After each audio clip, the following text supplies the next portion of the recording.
मित्रों, शुभ प्रातः।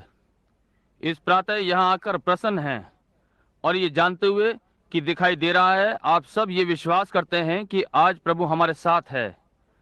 हमें इसकी छोटी सी झलक दे रहा है कि आज यहाँ प्रातः की सभा आराधनालय में अधिक गर्म ना होगी। और अब मैं विश्वास करता हूँ कि वहाँ क्या बालकों को उनकी कक्षा में भेज दिया गया है? भाई नेविल, मैंने कुछ छोटे बालकों को देखा। मुझे थोड़ा अचरज हुआ कि क्या उन्हें वापस उनकी कक्षाओं में उनके स्थान पर भेज दिया गया है, उनके संडे स्कूल के कमरे में। अब मेरे लिए प्रार्थना करें। मैंने एक महान निर्णय लिया है। मुझे ये पिछली रात्रि में करना था और आज करना था, और कलीसिया प्रार्थना करे। मेरी अगली सभा जो होने वाली है, ये जर्मनी की लोहे की दीवार के पास होगी, और ये थोड़ा भावुक है, और मेरे लिए प्रार्थना करें। और इसलिए ये है, हम सीधे ही जर्मन में बड़े क्रिकेट के स्टेडियम में इसे आरंभ कर सकते हैं, जिसे हिटलर ने युद्ध से थोड़ा पहले बनाया था।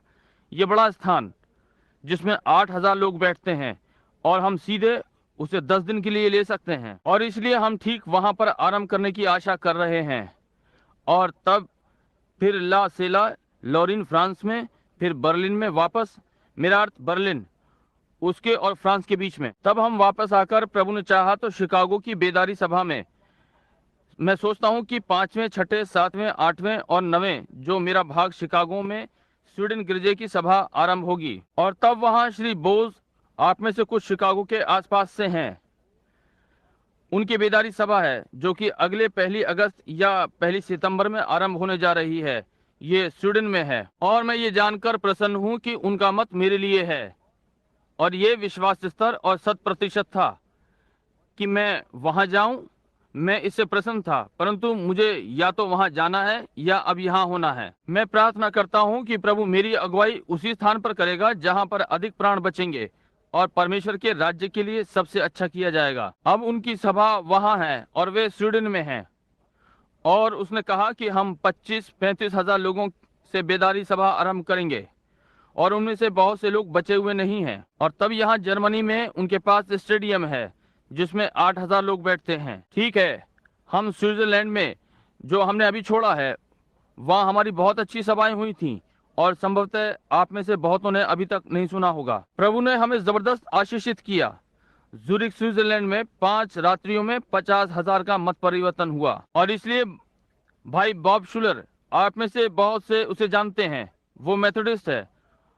वो बूढ़े बॉब शुलर का लड़का है। अब वे बेलफास्ट में हैं, और वे कहते हैं उन्होंने सुसमाचार के लिए सब कुछ उलट पुलट कर दिया है, और जो बिलीग्राम की सभा में हुआ था उससे भी अधिक। जैक बहुत अच्छा नवयुवक है।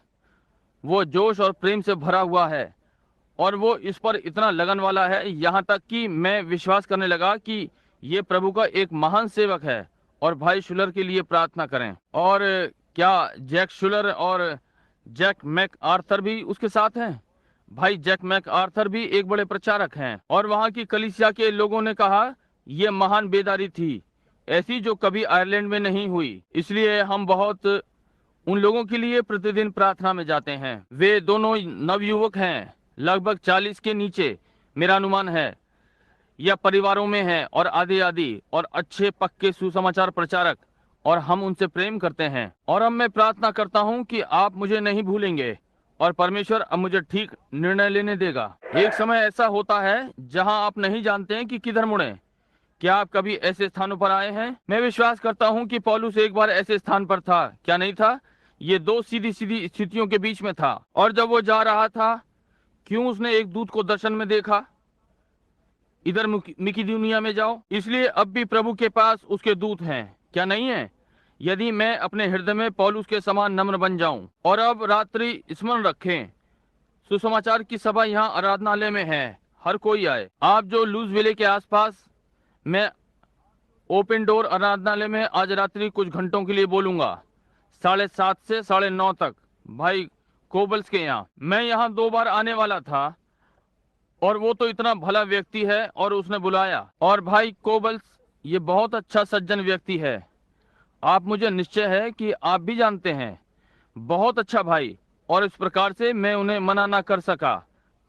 प्रार्थना करें सब बातों के ऊपर, प्रार्थना और प्रार्थना करें कि परमेश्वर हमें सही निर्णय लेने देगा। अब इससे पहले कि हम सुसमाचार संदेश आरंभ करें, हमारे पास प्रार्थना है। हमें छोटे बालकों को समर्पित करना है और यहाँ मेरे पास एक छोटा बालक भी प्रभु के समर्पण के लिए है। अब बहुत सी बार बहुत सी कलीसियाओं में, क्या पीछे आप ठीक से सुन सकते हैं? क्या आप सुन सकते हैं? क्या ये ठीक है? यहाँ पर पंखे हैं, आप अपने आप से आपको नहीं सुन सकते। नहीं, ये ठीक है। मुझे भय है कि इसके बिना मैं नष्ट हो जाऊंगा। इसलिए कभी कभी वे छोटे बालकों पर आराधनालय में छिड़काव करते हैं जब वे बहुत छोटे से बालक होते हैं। और ये ठीक है कि बालकों के क्रिस्निंग या बपतिस्मे करने के द्वारा ये कैथोलिक कलीसिया में आया है, जैसा कि वे उन्हें जब वे बहुत छोटे होते हैं तब बुलाते हैं। मेथोडिस्ट कलीसिया इस बच्चों के बपतिस्मे को बाहर ले आई, और बहुत से और मैं सोचता हूँ और बहुत कुछ। मैं सोचता हूँ कि नाज़रीन और पुराने मेथोडिस्ट के बीच में ये बालकों के बपतिस्मे की भिन्नता है, और तब छोटा सा अलगाव और आदि आदि। परंतु जो भी विधि है, ये नहीं, मैं नहीं सोचता कि ये बहुत महत्व रखता है, क्योंकि अंततः मैं सोचता हूँ कैलवरी सब चीजों को दूर कर देती है, वही सब के लिए, क्योंकि यीशु वहाँ छोटे बालकों और संसार को बचाने के लिए मरा। और एक छोटे बालक के लिए इससे कोई मतलब नहीं कि उसके माता पिता किस प्रकार के हैं, वे कितने पापी हैं, इससे कोई अंतर नहीं पड़ता, क्योंकि यीशु मसीह का लहू उसे शुद्ध करता है। देखा? और परमेश्वर का ये मेमना जो कि संसार के पापों को उठा लिए जाता है। वो बालक प्रायश्चित नहीं कर सकता, वो नहीं जानता कि कैसे प्रायश्चित करे। वो यहाँ अपने किसी कारण से नहीं है, वो नहीं बता सकता कि वो किस कारण से यहाँ है, परंतु परमेश्वर ने उसे यहाँ भेजा है, और यीशु मसीह का लहू उसे जिस क्षण वो इस संसार में आता है शुद्ध करता है। और ये उसकी उत्तरदायित्व की आयु तक, जब तक कि वो सही और गलत नहीं समझता है, तब तक है। और तब वो क्या करता है, ये जाने कि उसने क्या क्या गलत किया और उसका प्रायश्चित करे। ये ठीक बात है। इसलिए उनमें से कुछ उन पर छिड़काव करते हैं और सोचते हैं कि वे स्वर्ग नहीं जाते। एक शिक्षा है जो ये कहती है, यदि बालक पवित्र आत्मा वाले माता पिता से उत्पन्न होता है तो फिर बालक स्वर्ग जाएगा। यदि ऐसा नहीं है तो उसका कुछ नहीं है, बालक फिर नहीं है। ये एक जबरदस्त त्रुटि है। इससे क्या अंतर पड़ता है कि माता पिता पवित्र आत्मा पाए हुए हैं या नहीं? ये केवल काम इच्छा है, और ऐसे ही बालक उत्पन्न हुआ। इसलिए कुल मिलाकर पाप में उत्पन्न हुआ, दुष्टता में पला बढ़ा, संसार में झूठ बोलता हुआ आया। ये उसके लिए पवित्र वचन से है इस प्रकार। और तब यीशु मसीह का लहू बालक को शुद्ध और छुड़ाने के लिए है। यदि वो मर गया तो वो सिद्ध रूप से परमेश्वर की उपस्थिति में जाता है। यदि वो संसार में बहुत अधिक पापी माता पिता के द्वारा उत्पन्न हुआ, जब तक वो उत्तरदायित्व की आयु तक नहीं आता जहां पर वो सही और गलत ना जाने। और तब ये क्या करता है, तब से उसके लिए उसकी क्षमा होनी है, तब से उसे अपने ही प्रायश्चित के द्वारा मांगना है। परंतु जब वो बालक है, अब जिस प्रकार से हम अनुकरण करना चाहते हैं, ये आराधनालय ही है। संसार में केवल एक स्थान है जहां पर मैं शिक्षा का यहाँ आराधनालय में प्रचार करता हूँ, क्योंकि ये हमारी कलीसिया है और हम यहाँ शिक्षा का प्रचार लोगों को ठीक रखने के लिए करते हैं। दूसरे व्यक्ति अपनी कलीसियाओं में जो वे विश्वास करते हैं प्रचार करते हैं, और वे मेरे भाई हैं, और हो सकता है हम थोड़े भिन्न हों, फिर भी हम एक से भाई हैं। और परंतु यहाँ इस आराधनालय में हम वो प्रचार करते हैं जो हम सोचते हैं कि वचनानुसार शिक्षा है, और उसमें हम बालकों के समर्पण को देखते हैं, जिसे हम समर्पण कहते हैं। बाइबल में केवल एक ही समय था जो कि हम देख सकते, या जहाँ की नए नियम में जहाँ कभी बच्चों को कुछ करना था या मसीह को कोई धार्मिक अनुष्ठान करना था, कि उसने उन्हें अपने हाथों में लेकर और अपने हाथ उन पर रखे और उन्हें आशीष दी और कहा, बालकों को मेरे पास आने से मना ना करो, क्योंकि परमेश्वर का राज्य ऐसों ही का है। अब देखिए, जैसा कि हम समझते हैं, हम यहाँ पर उस कार्य को आगे बढ़ाए रखने के लिए हैं जिसे वो पूरा करने आया था। कैलवरी पर उसकी मृत्यु, वो हमारे साथ था, और वो वहां से गया, परमेश्वर से निकलकर संसार में आया, वापस परमेश्वर में चला गया, या संसार से वापस परमेश्वर में चला गया, और फिर से पवित्र आत्मा के रूप में आया, और अब हमारे साथ है, हम में है, संसार के अंत तक, और अपनी कलीसिया में वही कार्य कर रहा है जो कि उसने तब किए थे जब वो पृथ्वी पर था। और इसके द्वारा हम अपने बालकों को एक के बाद दूसरे को, सेवकों को लेते हैं, और वे उन पर प्रार्थना करते और अपने हाथों को रखते और परमेश्वर को समर्पित करते हैं। एक छोटा सा संस्कार ये कहने के लिए कि हम उसकी सराहना करते हैं जो प्रभु ने किया, जो प्रभु ने हमारे लिए और बालकों के लिए किया। अब यदि आपके छोटे बालकों पर छिड़काव हुआ है या आपकी कलीसिया में जो कुछ भी हुआ हो, तो सोचिए, हम उसके विरोध में कुछ नहीं कहते हैं, वो ठीक है। परंतु वचन के अनुसार हम केवल एक स्थान पाते हैं कि जहां यीशु ने उन्हें स्वयं आशीषित किया। प्रभु की इच्छा हुई तो मैं उसे वचन में से पढ़ूंगा। संत लूका में हम इसे पाते हैं। मेरा विश्वास है 10वां अध्याय और 13वें पद से आरंभ करके। फिर लोग बालकों को उसके पास लाने लगे कि वो उन पर हाथ रखे, पर चेलों ने उनको डांटा। यीशु ने ये देखकर क्रुद्ध होकर उनसे कहा, बालकों को मेरे पास आने दो और उन्हें मना ना करो, क्योंकि परमेश्वर का राज्य ऐसो ही का है। मैं तुमसे सच कहता हूँ कि जो कोई परमेश्वर के राज्य को बालक की नाई ग्रहण ना करे, वो उसमें कभी प्रवेश करने ना पाएगा। और उसने उन्हें गोद में लिया और उन पर हाथ रखकर उन्हें आशीष दी। उसने कहा, बालकों को मेरे पास आने से ना रोको, इन्हें मना ना करो, क्योंकि ऐसे छोटे बालकों का परमेश्वर का राज्य है। और उसने उन्हें गोद में लिया और उन्हें आशीषित किया। अब हम इस प्रार्थना को कितना पसंद करते हैं। यदि यीशु आज व्यक्ति होकर इस मंच पर यहाँ होते, हम कहते, प्रभु क्या आप हमारे बालक को आशीषित करेंगे? ओ क्या ही, क्योंकि हमारी मानवीय आंखें और हमारे हृदय इसे देखने की इच्छा रखते हैं। परंतु जो भी है वो यहाँ है, क्योंकि उसने हमें ये करने का प्राधिकार दिया है, और जैसा कि हमने किया है वैसे ही वो मान्यता देता है। जिसको वो भेजता है हम उसे ग्रहण करते हैं, तो हम उसे ग्रहण करते हैं जिसने उसे भेजा। इसलिए आज प्रातः वो यहाँ है। और यदि बहन ग्रेटी यहाँ पियानो पर आएंगी और हमारा पुराना गीत जिसे हम बहुत पहले गाया करते थे, उन्हें भीतर लाओ, छोटे छोटों को यीशु के पास लाओ, उस पर धुन देंगी। मेरा विश्वास है कि ये यहीं कहीं पुस्तक में है, मैं निश्चित नहीं हूँ। छोटे छोटे बालकों को यीशु के पास लाओ। और यदि आपके पास छोटा बालक है, एक बालक जो कि समर्पित ना किया गया हो, और आज प्रातः आप उसे समर्पित करना चाहते हैं, तो ऐसा करके हमें क्यों ना प्रसन्नता होगी। क्या यहाँ कोई सेवक प्रचारक इस भवन में है जो कि यहाँ आना और हमारे साथ खड़ा होना चाहता है जबकि हम इन बालकों को प्रभु को समर्पित करते हैं? आप आते हैं तो हम आपके साथ होकर प्रसन्न होंगे। ठीक है, क्या ये पुस्तक में है? भाई नेविल, आपको मिला? ये इसमें नहीं है। ठीक है, कितनों को आता है? उन्हें भीतर लाओ। ठीक है, अब इसे गाएं, सब एक साथ मिलकर इसे गाएंगे जबकि माताएं अपने बालकों को ला रही हैं। ठीक है, अच्छा है। क्या एक क्षण के लिए हम अपने सरों को झुकाएंगे? हमारे स्वर्गीय पिता, इस प्रातः वेदी के चारों ओर माताएं और पिता अपने अपने बालकों को अपनी अपनी गोदी में लेकर खड़े हैं, क्योंकि तूने अपने अनुग्रह में होकर उन्हें दिए हैं। वे इनके लिए बहुत ही धन्यवादित हैं प्रभु। और आज प्रातः वे उन्हें यहाँ ऊपर वेदी पर ला रहे हैं कि प्रभु के भवन में उन्हें समर्पित करें, उनके जीवन तुझे दें। तूने दिया है, और परमेश्वर हम प्रार्थना करते हैं कि आप उनमें से प्रत्येक को पोषित और आशीषित करेंगे, उनकी अगुवाई करें, और परमेश्वर के सुरक्षा करने वाले दूत प्रत्येक पर अपनी दृष्टि रखे। उन्हें प्रसन्नता और आनंद का लंबा जीवन दें, और होने दे कि आने वाले कल के वे परमेश्वर के पुरुष और महिलाएं बने, यदि कोई आने वाला कल है। परमेश्वर हम प्रार्थना करते हैं कि आप इन बालकों के झुंड में से जो यहाँ वेदी के चारों ओर इस प्रातः हैं, आप प्रचारक, भविष्यद्वक्ता और शिक्षक बनाएंगे। और जब हम बूढ़े हो जाएं और आगे ना बढ़ सकें, कोई इनमें से हमें एक से दूसरे स्थान ले जाए करे। होने दे कि हम इस योग्य हो सकें जो आज यहाँ हैं, इनके द्वारा सुसमाचार का प्रचार सुन सकें। प्रभु इसे प्रदान करें। और किसी महिमा वाले दिन जब ये पूरा हो जाए, हमारे जीवन पूरे हो जाएं, तो ये माता पिता जो कि वेदी के चारों ओर हैं, हम पुराने वाले याकूब के समान हों।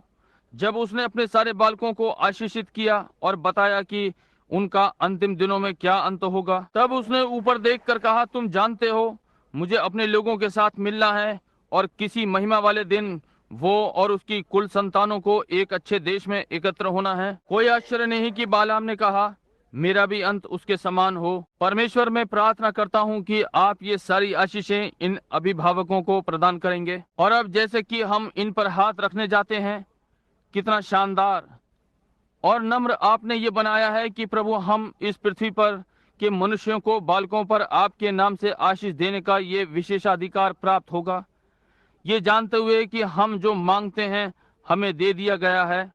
जैसा कि हम उन्हें आशीषित करने जाते हैं कि यीशु न दिखने वाला व्यक्ति सर्वशक्तिमान समीप खड़ा हो, और जब हम अपने हाथ उन पर रखते हैं तो उनमें से प्रत्येक को आशीषित करे जब उन्हें उसे समर्पित करते हैं, क्योंकि हम ये उसके नाम से मांगते हैं। आमीन। भाई ग्रीन फ्लंग के पास 3 छोटे छोटे बालक प्रभु को समर्पित करने के लिए हैं। थोड़ा पास आए। वहाँ नॉर्थलैंड में आपने इस बालक के लिए मुझसे प्रतिज्ञा की थी। पिता, आपकी आशीषें इस पर हों। जोसेफ, मेरे लड़के, मैं तुम्हें परमेश्वर को देता हूँ और तुम्हारा जीवन एक आशीष हो। जोसेफ, ऐसा हो तुम एक भविष्यद्वक्ता बनो। परमेश्वर का अनुग्रह तुम्हारे साथ बना रहे। प्रभु यीशु मसीह तुम्हारे पिता का परमेश्वर तुम्हें आशीषित किए रहे। तुम्हारा जीवन दूसरों के लिए एक आशीष हो। यीशु मसीह के नाम में मैं इसे आशीषित करता हूँ। आमीन। बालकों से प्रेम करना इन छोटों में कुछ है कि प्रत्येक माँ अपने बालक को आशीषित कराना चाहती है। इसी प्रकार हमारा स्वर्गीय पिता हम बड़ों को भी वो हम में से प्रत्येक को आशीषित कराना चाहता है। वो हमें किसी निश्चित चीज के सामने उपस्थित करता है, जैसे कि ये कहते हुए प्रदान करता है, मेरे बालक, मैं तुम्हें आशीषित करना चाहता हूँ। ये कितना अद्भुत है।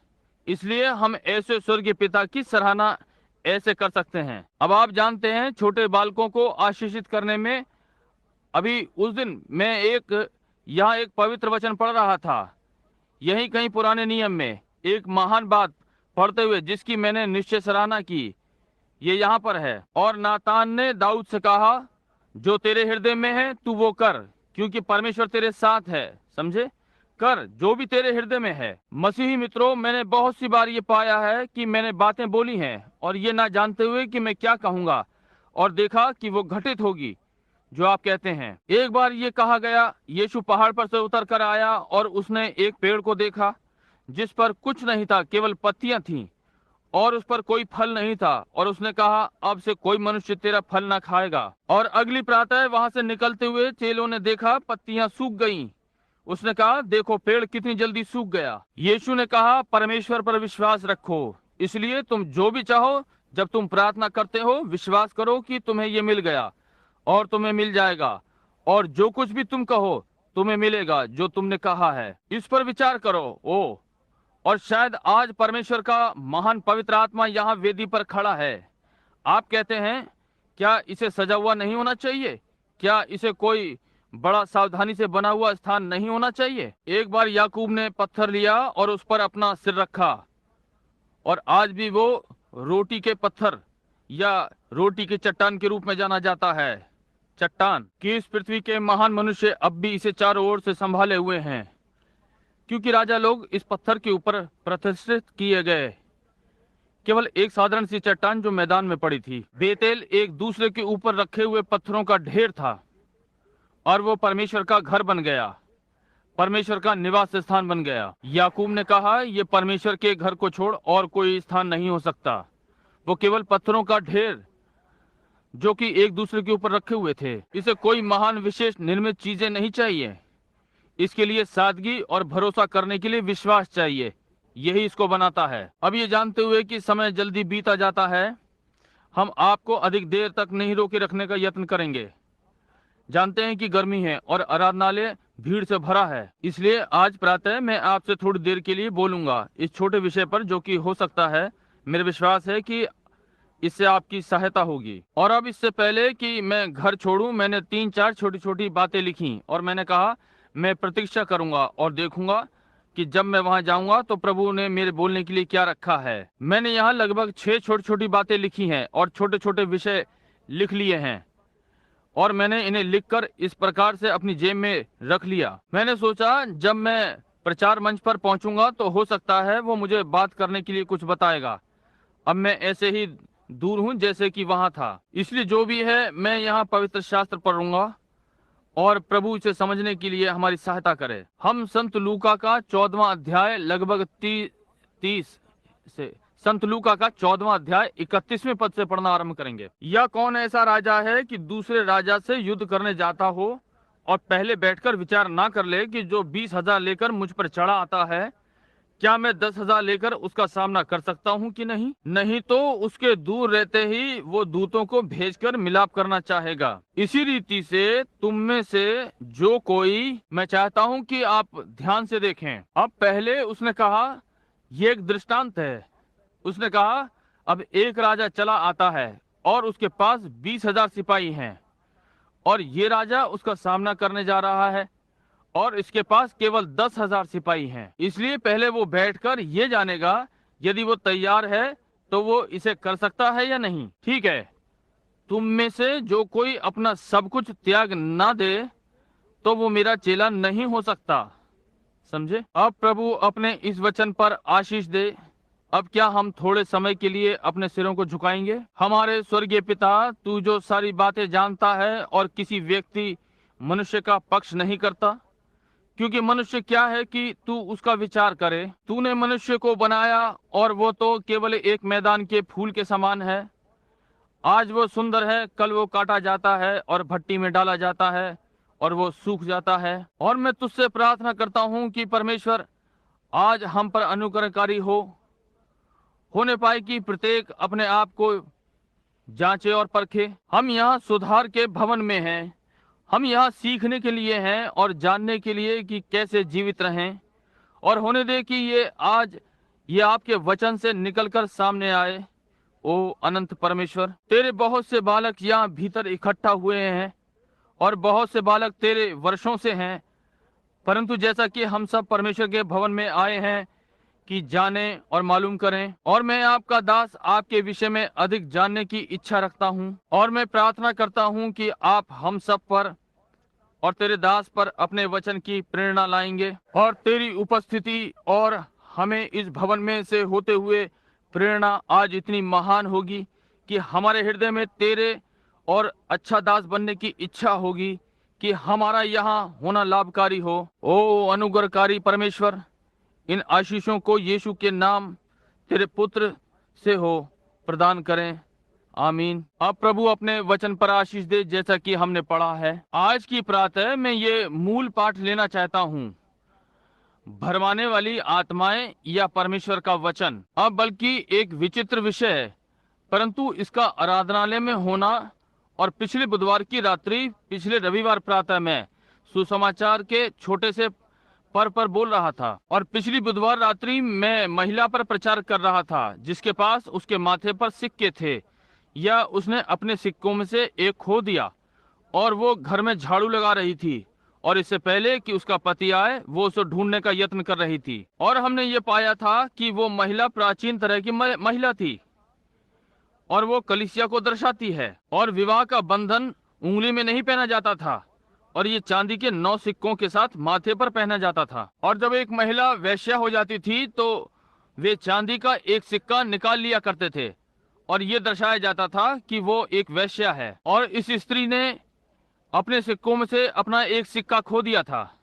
वो वैश्या नहीं थी, परंतु उसका पति बाहर गया हुआ था। वो जल्दी जल्दी यत्न कर रही थी कि उस सिक्के को ढूंढ ले, कि वापस अपनी लड़ी में लगा ले, क्योंकि जब उसका पति वापस आएगा और जानेगा कि वो वैश्यावृत्ति में पकड़ी गई है, और इसका अर्थ ये होगा कि एक परिवार का टूटना और आदि आदि। और इसे मैंने थोड़ी देर के लिए कलीसिया पर लागू किया कि उसने बहुत सी महान चीजें खो दी हैं, और ये समय है कि पिता वापस आए, इसलिए हमें उन्हें ढूंढना है। अब कलीसिया और आराधनालय में ये मालूम होते हुए, और मैं भरमाने वाली आत्माओं पर बोलना चाह रहा हूँ, जिसका वास्तविक शीर्षक प्रेत शास्त्र होगा। इन दिनों में आपने प्रेत आत्माओं के विषय में बहुत कुछ सुना होगा, परंतु आपने इस विषय पर बहुत थोड़ा सुना होगा कि कैसे इससे छुटकारा पाया जाए। हम ये जानते हैं कि प्रेत होते हैं, परंतु अगली बात यह है कि इस चीज से कैसे छुटकारा पाया जाए। और अब परमेश्वर के अनुग्रह से बहुत सौभाग्य मिला कि इन चीजों से जो प्रेत कहलाते हैं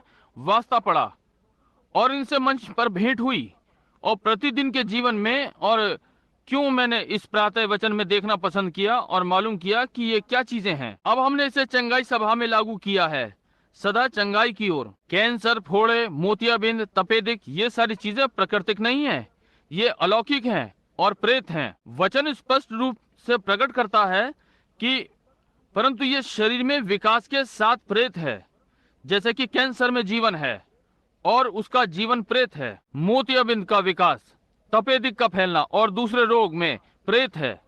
ये भौतिक क्षेत्र में है। अब आज प्रातः हम प्रेतों के विषय में आत्मा में, प्राण में बोलने जा रहे हैं। वे जैसे शरीर में होते हैं, ठीक वैसे ही वे प्राण में होते हैं। और हम इसे स्वीकार करने के लिए बाध्य हैं कि हम इन्हें लोगों के शरीर में देखते हैं, जैसे कि कैंसर और भिन्न भिन्न रोग जो मानव शरीर में होते हैं। अभी हाल ही में यहाँ तक कि कैंसर को भी चौथे क्षेत्र यानी आयाम का रोग घोषित किया गया है, जो कि दूसरे क्षेत्र में है। निश्चय ही ये प्रेत शास्त्र है। आरंभ से ही हर रोग चौथे क्षेत्र का रोग है। अब परंतु कैंसर शरीर में या कैंसर प्राण में, प्रेत दोनों में से किसी स्थान में आ सकता है। अब बहुत सी बार और बहुत से लोग अच्छे विचारों के साथ कि और अच्छे लोग जो कि बहुत सी बार यत्न करते हैं, अपनी थोड़ी सी धार्मिक जानकारी के ऊपर निर्भर करते हैं या कुछ ऐसा जो उन्हें बालकपन से सिखाया गया है, और अब भी वे अपने अंदर, अपने प्राण के अंदर जो उनके पास अब भी है, जो कि सही नहीं है। आज प्रातः आप में से बहुत से यहाँ हैं, कोई संदेह नहीं। जहाँ कहीं भी आप मसीहों को एक साथ इकट्ठा पाएंगे, आप पाएंगे कि वे लोग जिनमें वो आत्मा है जिसको कि वे उसे वे नहीं चाहते, वे उन्हें पसंद नहीं करते। वे कहते हैं, ओ यदि मैं केवल झूठ बोलना छोड़ सकूं, यदि मैं केवल ये कामुकता छोड़ सकूं, यदि मैं ये या वो छोड़ सकूं। अब ये शैतान है और अब ये बहुत बार धर्म के रूप में आते हैं, क्योंकि ये संडे स्कूल है, ये शिक्षा देने का समय है, इसलिए हम इस पर ध्यान दें। अब ये बहुत सी बार ये धर्म के रूप में आते हैं। अब एक बार पवित्र वचन में यहोशापात नाम एक व्यक्ति था। वो एक महान और धार्मिक व्यक्ति था और वो दूसरे राजा के पास गया जो कि इजराइल का राजा था, और यहोशापात यहूदा का राजा होने के कारण, और वो आहाब के पास गया और वो दोनों एक साथ मिल गए और उन्होंने एक दूसरे के साथ समझौता किया कि रमोत गिलाद को लड़ने के लिए जाएं, और उन्होंने ये बिना प्रार्थना के किया। ओ यदि ये लोग केवल ये अनुभव कर सकें, और इस कारण मैं इस प्रातः आया हूं और आपसे कहा है कि मुझे जब मैं विदेश जाऊं तो स्मरण रखें, सारी बातों के लिए प्रार्थना करें। एक दिन कोई आया और बोला, भाई ब्रनम क्या आप सोचते हैं कि कोई विशेष बात को करना गलत है? मैंने कहा, आप इस विषय में क्यों प्रश्न करते हैं? समझे, यदि आपके मस्तिष्क में प्रश्न है तो छोड़ दें और इसे बिल्कुल ना करें, वहीं स्थिर रहें। जब आप कुछ करना आरंभ करें और यदि प्रश्न ये है कि ये गलत है या सही है, तो उससे अलग हो जाएं, उसमें ना जाएं, समझे, तब आप ठीक हैं। अब सबसे पहले सारी बातों पर प्रार्थना पूर्वक विचार करना चाहिए। पहले परमेश्वर के राज्य और धर्म की खोज करो और ये सारी चीजें तुम्हें मिल जाएंगी। इस प्रातः मैं पूर्ण आशावादी हूँ। यदि पुरुष और महिलाएं केवल अपने प्राण की स्थिति में जहां वे हैं आ जाएं, तो उनके विचार, उनकी मनोस्थिति परमेश्वर की दृष्टि में सिद्ध होगी और वे एक शक्तिशाली कलीसिया होगी, ऐसी जो कभी ना हुई हो। अब कुछ क्षणों के लिए भौतिक पर ध्यान दें। अब हमारे पास बहुत सी बार, बहुत वर्षों से, जिन्हें हम जो हमारे यहाँ झूठ संसूचक कहते हैं, आप उसे अपनी कलाई पर लगा सकते हैं, उनके सिर पर लगाते हैं, और आप उसमें से होते हुए अपने पूरे यत्न से झूठ को सच करके बोलें, और हर बार नकारात्मक अंकित करेगा, क्योंकि मनुष्य झूठ बोलने के लिए नहीं बना है। झूठ एक धोखा, कठोर चीज, बुरी चीज है। एक झूठे से तो मेरे साथ एक शराबी किसी भी दिन हो, समझे, एक झूठा। और आपका शरीर झूठ बोलने के लिए नहीं बना है। इससे कोई मतलब नहीं कि आप कितने पापी हैं, आप अब भी परमेश्वर के गिरे हुए पुत्र हैं। आज इस नगर का सबसे पापी मनुष्य परमेश्वर की इच्छा नहीं है कि आप पापी हों, वो आपको अपना पुत्र और पुत्री चाहता है, आप उसी के अनुसार बने हैं, परंतु पाप आपसे ये करवाता है। और इससे कोई मतलब नहीं कि आप कितनी नकल करना चाहें और झूठ को सच के समान दिखाना चाहें। उनके पास वैज्ञानिक यंत्र है जो ये सिद्ध करता है कि ये गलत है। आप सारी निष्कपटता जिससे आप चाहते हैं बता सकते हैं, परंतु वो तब भी नकारात्मक अंकित करेगा। मनुष्य के अंदर एक विवेक होता है और ये विवेक जानता है कि ये सत्य क्या है, और इससे कोई मतलब नहीं कि आप क्या कह रहे हैं। ये विवेक जानता है कि ये झूठ है, ये विवेक को अंकित करेगा। इसलिए यदि एक पुरुष या महिला अपने विचारों और अपनी गवाहियों और अपने जीवन को परमेश्वर के साथ मिला ले, आमीन, जब तक कि पवित्र आत्मा का मार्ग परमेश्वर के साथ एक नहीं हो जाएगा, तो क्या घटित होगा? यदि पुरुष और महिला अपने हृदय की स्वतंत्रता के साथ अंदर वाले विश्वास के साथ पंक्तिबद्ध हो जाएं। बहुत से लोग वेदी पर प्रार्थना करवाने के लिए आते हैं, उनके पास बौद्धिक विश्वास है, वे अपने पापों का अंगीकार करते और ज्ञान वाला विश्वास से कलीसिया में सम्मिलित होते हैं। वे अपने मस्तिष्क में से तो इसका विश्वास करते हैं, वे विश्वास इसका करते हैं क्योंकि उन्होंने इसे सुना है, वे विश्वास करते हैं क्योंकि वे जानते हैं कि ये एक अच्छी नीति है। परंतु परमेश्वर ये नहीं देखता, वो आपके बौद्धिक विश्वास को नहीं देखता, वो हृदय को देखता है जहां अंदर परमेश्वर है। और जब ये हृदय से आता है तो सब कुछ संभव हो जाता है। आपका अपने पापों का अंगीकार आपके जीवन से मेल खाता है। आपका जीवन उतनी ही जोर से बोलता है जैसा आपका पाप का अंगीकार होता है। परंतु जब आपकी पाप स्वीकारोक्ति एक बात कहती है और आपका जीवन कुछ और जीता है, तो कहीं पर कुछ गड़बड़ है। ये इसलिए कि आपके पास बौद्धिक विश्वास है और आप हृदय से विश्वास नहीं करते हैं। और ये दर्शाता है कि यहाँ बाहर तो परमेश्वर का ज्ञान है, परंतु यहाँ भीतर एक संदेह करने वाली दुष्ट आत्मा है। मैं दिव्य चंगाई में विश्वास करता हूँ, परंतु ये मेरे लिए नहीं, समझे? ओ, ये ऐसा हो सकता है, परंतु मैं विश्वास नहीं करता, समझे?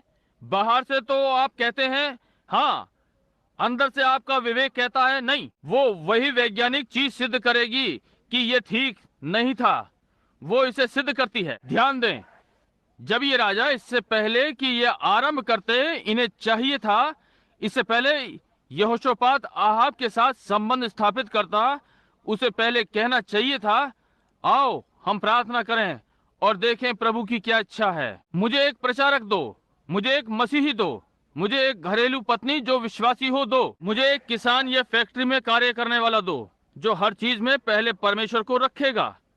मैं आपको दिखा दूंगा कि वो व्यक्ति सारे शैतान लगे होने के बाद भी सफल होगा। वो पहले परमेश्वर से पूछता है, पहले हमें चाहिए कि, परंतु उन्होंने ऐसा नहीं किया था, क्योंकि आहाब का एक शानदार राज्य था, उन पर ये बातें छा गई थीं और उसने सारे कार्य किए थे और उसके पास महान शुद्ध करने वाली भट्टियां थीं, उसका सोना और उसकी चांदी बहुत थी। वो एक सफल व्यक्ति था, फिर भी एक अविश्वासी था। और यही है वो जहां आज संसार है, यही है वो जहां अमेरिका खड़ा है, यही है वो जहां आज कलीसियाएं खड़ी हैं। हमने कुछ ऐसी सर्वोत्तम कलीसियाएं निर्मित की हैं जो कभी निर्मित नहीं हुई। हमारे पास कुछ बढ़िया ज्ञानियों में से कुछ हैं जो हमारे पास पहले कभी नहीं थे। हमने सबसे बढ़िया धार्मिक ज्ञान सिखाया और आदि आदि गाना सिखाया कि स्वर्गदूतों के समान गाएं, परंतु फिर भी कहीं कमी है, कहीं कोई कमी है।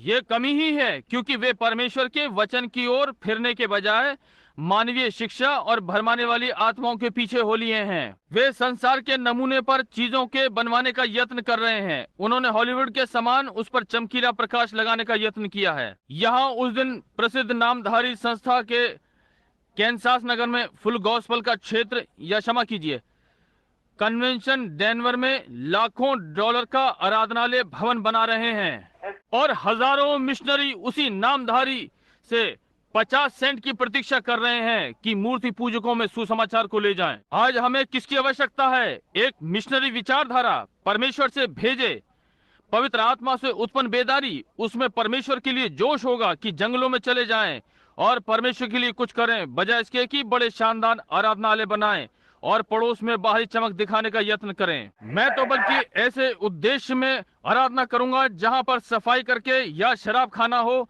और पवित्र आत्मा की स्वतंत्रता हो और परमेश्वर का प्रेम हृदयों में प्रज्वलित हो जाए, बजाय किसी महान गिरजाघर में बैठूं जो कि हमारे पास संसार में है और मनुष्य की शिक्षा और सिद्धांतों से अपाहिज हो। आज हमें झकझोर देने वाली बेदारी की आवश्यकता है। वापस सत्य पर आएं, फिर से परमेश्वर के वचन पर आएं। जब वे वहां बाहर गए और थोड़े समय के पश्चात एक प्रकार से यहोशापात अपने आपे में आया और बोला, क्या हम ठीक है इस विषय में हम प्रभु से संपर्क करें। उसने कहा ठीक है। आहाब ने किया और उसने 100-400 बढ़िया प्रशिक्षित प्रचारक बुलवा भेजे और वो उन्हें वहां लाया और कहा ये सब भविष्यवाणी करने वाले हैं। और वे अपने विमोहन में चले गए और उन्होंने कहना आरंभ किया और उन्होंने कहा हाँ तुम शांति से जाओ, प्रभु तुम्हारे साथ है। और तब जब इन सब 400 ने अपनी गवाही दी कि उन्हें शांति से जाना चाहिए, तो भी यहोशापात जानता था। क्या आप इसे समझे? देखिए, इस धर्मी व्यक्ति के हृदय में से किसी ने कुछ उससे कहा, कहीं पर गड़बड़ है, कोई बात गलत थी। आहाब ने कहा अब यहाँ हमारे पास 401 मत में हैं और उनमें से हर कोई कहता है जाओ प्रभु तुम्हारे साथ है। परंतु यहोशापात ने कहा क्या तुम्हारे पास कोई और नहीं है? उसने कहा हमें एक और की क्या आवश्यकता है? आखिरकार हमारे पास 400 हैं, इस राष्ट्र के सबसे बढ़िया शिक्षित। वे सब कह रहे हैं जाओ। ये ज्ञान था, परंतु यहोशापात हृदय की गहराई में जानता था कि कहीं कुछ गड़बड़ है। अब उसने कहा हमारे पास एक और है, वो मिकाया है, परंतु मैं उससे घृणा करता हूँ। कहा वो सदा कुछ बुरा कहता है और बनता है जबकि उसका कोई मतलब नहीं, और वो कलीसियाओं की भर्त्सना करता है और बहुत कुछ कहा। मैं उससे घृणा करता हूँ। कहा जाओ बुला लाओ और हम देखें कि वो क्या कहेगा। जब मिकाया आया उन्होंने कहा अब देखो तुम वही बात कहना जो बाकियों ने कही है। उसने कहा मैं केवल वही कहूंगा जो परमेश्वर कहता है। आमीन। इससे कोई मतलब नहीं कि तुम्हारा भविष्यद्वक्ता क्या कहता है और तुम्हारी कलीसिया क्या कहती है और वे क्या कहते हैं। मैं वही कहूंगा जो परमेश्वर कहता है। परमेश्वर मेरे होंठों पर डालेगा और मैं वही कहूंगा जो वो कहता है। आज हमारी क्या आवश्यकता है? बहुत सारे मिकाया जो वही कहें जो परमेश्वर ने कहा है। ध्यान दें, इस प्रकार से वे उसे वहां ले गए और उसने कहा मुझे आज की एक रात्रि दे दो। इसलिए उस रात्रि प्रभु उससे मिला और वो अगली प्रातः वापस आया जब दो राजा फाटक पर बैठे थे। उसने कहा जाओ चढ़ जाओ। परंतु कहा मैंने इज़राइल को ऐसे देखा जैसे भेड़ें बिना चरवाहे के बिखर गई हों। इसलिए ये वाला प्रचारक कपड़ों से सुसज्जित गया और उसके मुंह पर थप्पड़ मारा और बोला मुझे छोड़कर परमेश्वर का आत्मा कहाँ चला गया? कहा जब तू वापस आएगा तो देख लेगा। जी हाँ। उसने कहा इधर सुन। उसने कहा हम परमेश्वर के दास हैं, हम 400 हैं और तू अकेला है। परंतु मिकाया ने कहा मैं तुम्हें बता दूंगा गड़बड़ी कहाँ है। आमीन। उसने कहा मैंने एक दर्शन देखा। उसने कहा मैंने परमेश्वर को उसके सिंहासन पर विराजमान देखा। मैंने देखा स्वर्ग की सेना उसके चारों ओर घिरी है और हम जानते हैं कि परमेश्वर के वचन ने इस मनुष्य पर श्राप घोषित कर दिया था जिस प्रकार से इसने किया था। आप उसे आशीषित नहीं कर सकते जिसे परमेश्वर ने श्रापित ठहराया। जिसे परमेश्वर ने आशीषित किया उसे शैतान श्रापित नहीं कर सकता। ये एक व्यक्तिगत मामला है। इससे कोई मतलब नहीं कि कितना निर्धन, कितना मूर्ख, कितना नासमझ, कितना अशिक्षित। जिसे परमेश्वर ने आशीषित किया आशीषित है, जिसे परमेश्वर ने श्रापित किया वो श्रापित है। अंतर करना जानता है क्या सही है और क्या गलत है। मिकाया भली भांति जानता था और निश्चित था कि जो उन प्रचारकों के साथ है प्रभु नहीं था। ठीक है, उन प्रचारकों के साथ क्या मामला था? देखिए उन्होंने क्या किया।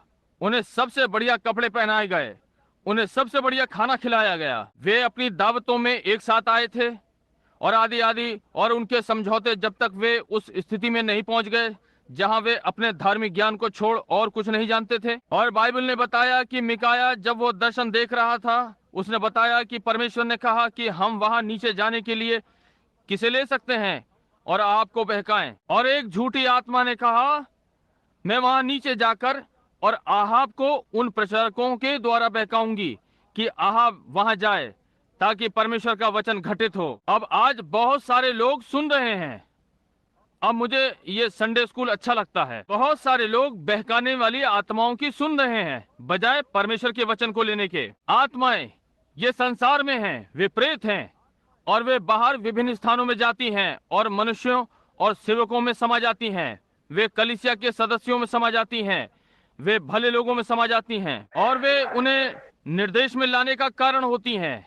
और वे बातें कहते हैं और कार्य करते हैं और शिक्षा देते हैं और बातों का अभ्यास करते हैं जो कि परमेश्वर के वचन के विरुद्ध है। आज सेवकगण अपनी सभा के लोगों को कलीसिया में ताश खेलने की अनुमति देते हैं उनमें से बहुत से हैं। अब ये सारे के सारे कैथोलिक नहीं हैं। बहुत से प्रोटेस्टेंट ऐसा करते हैं। उन्होंने क्या करने का यत्न किया, उसके बदले में कुछ करने का यत्न करते हैं।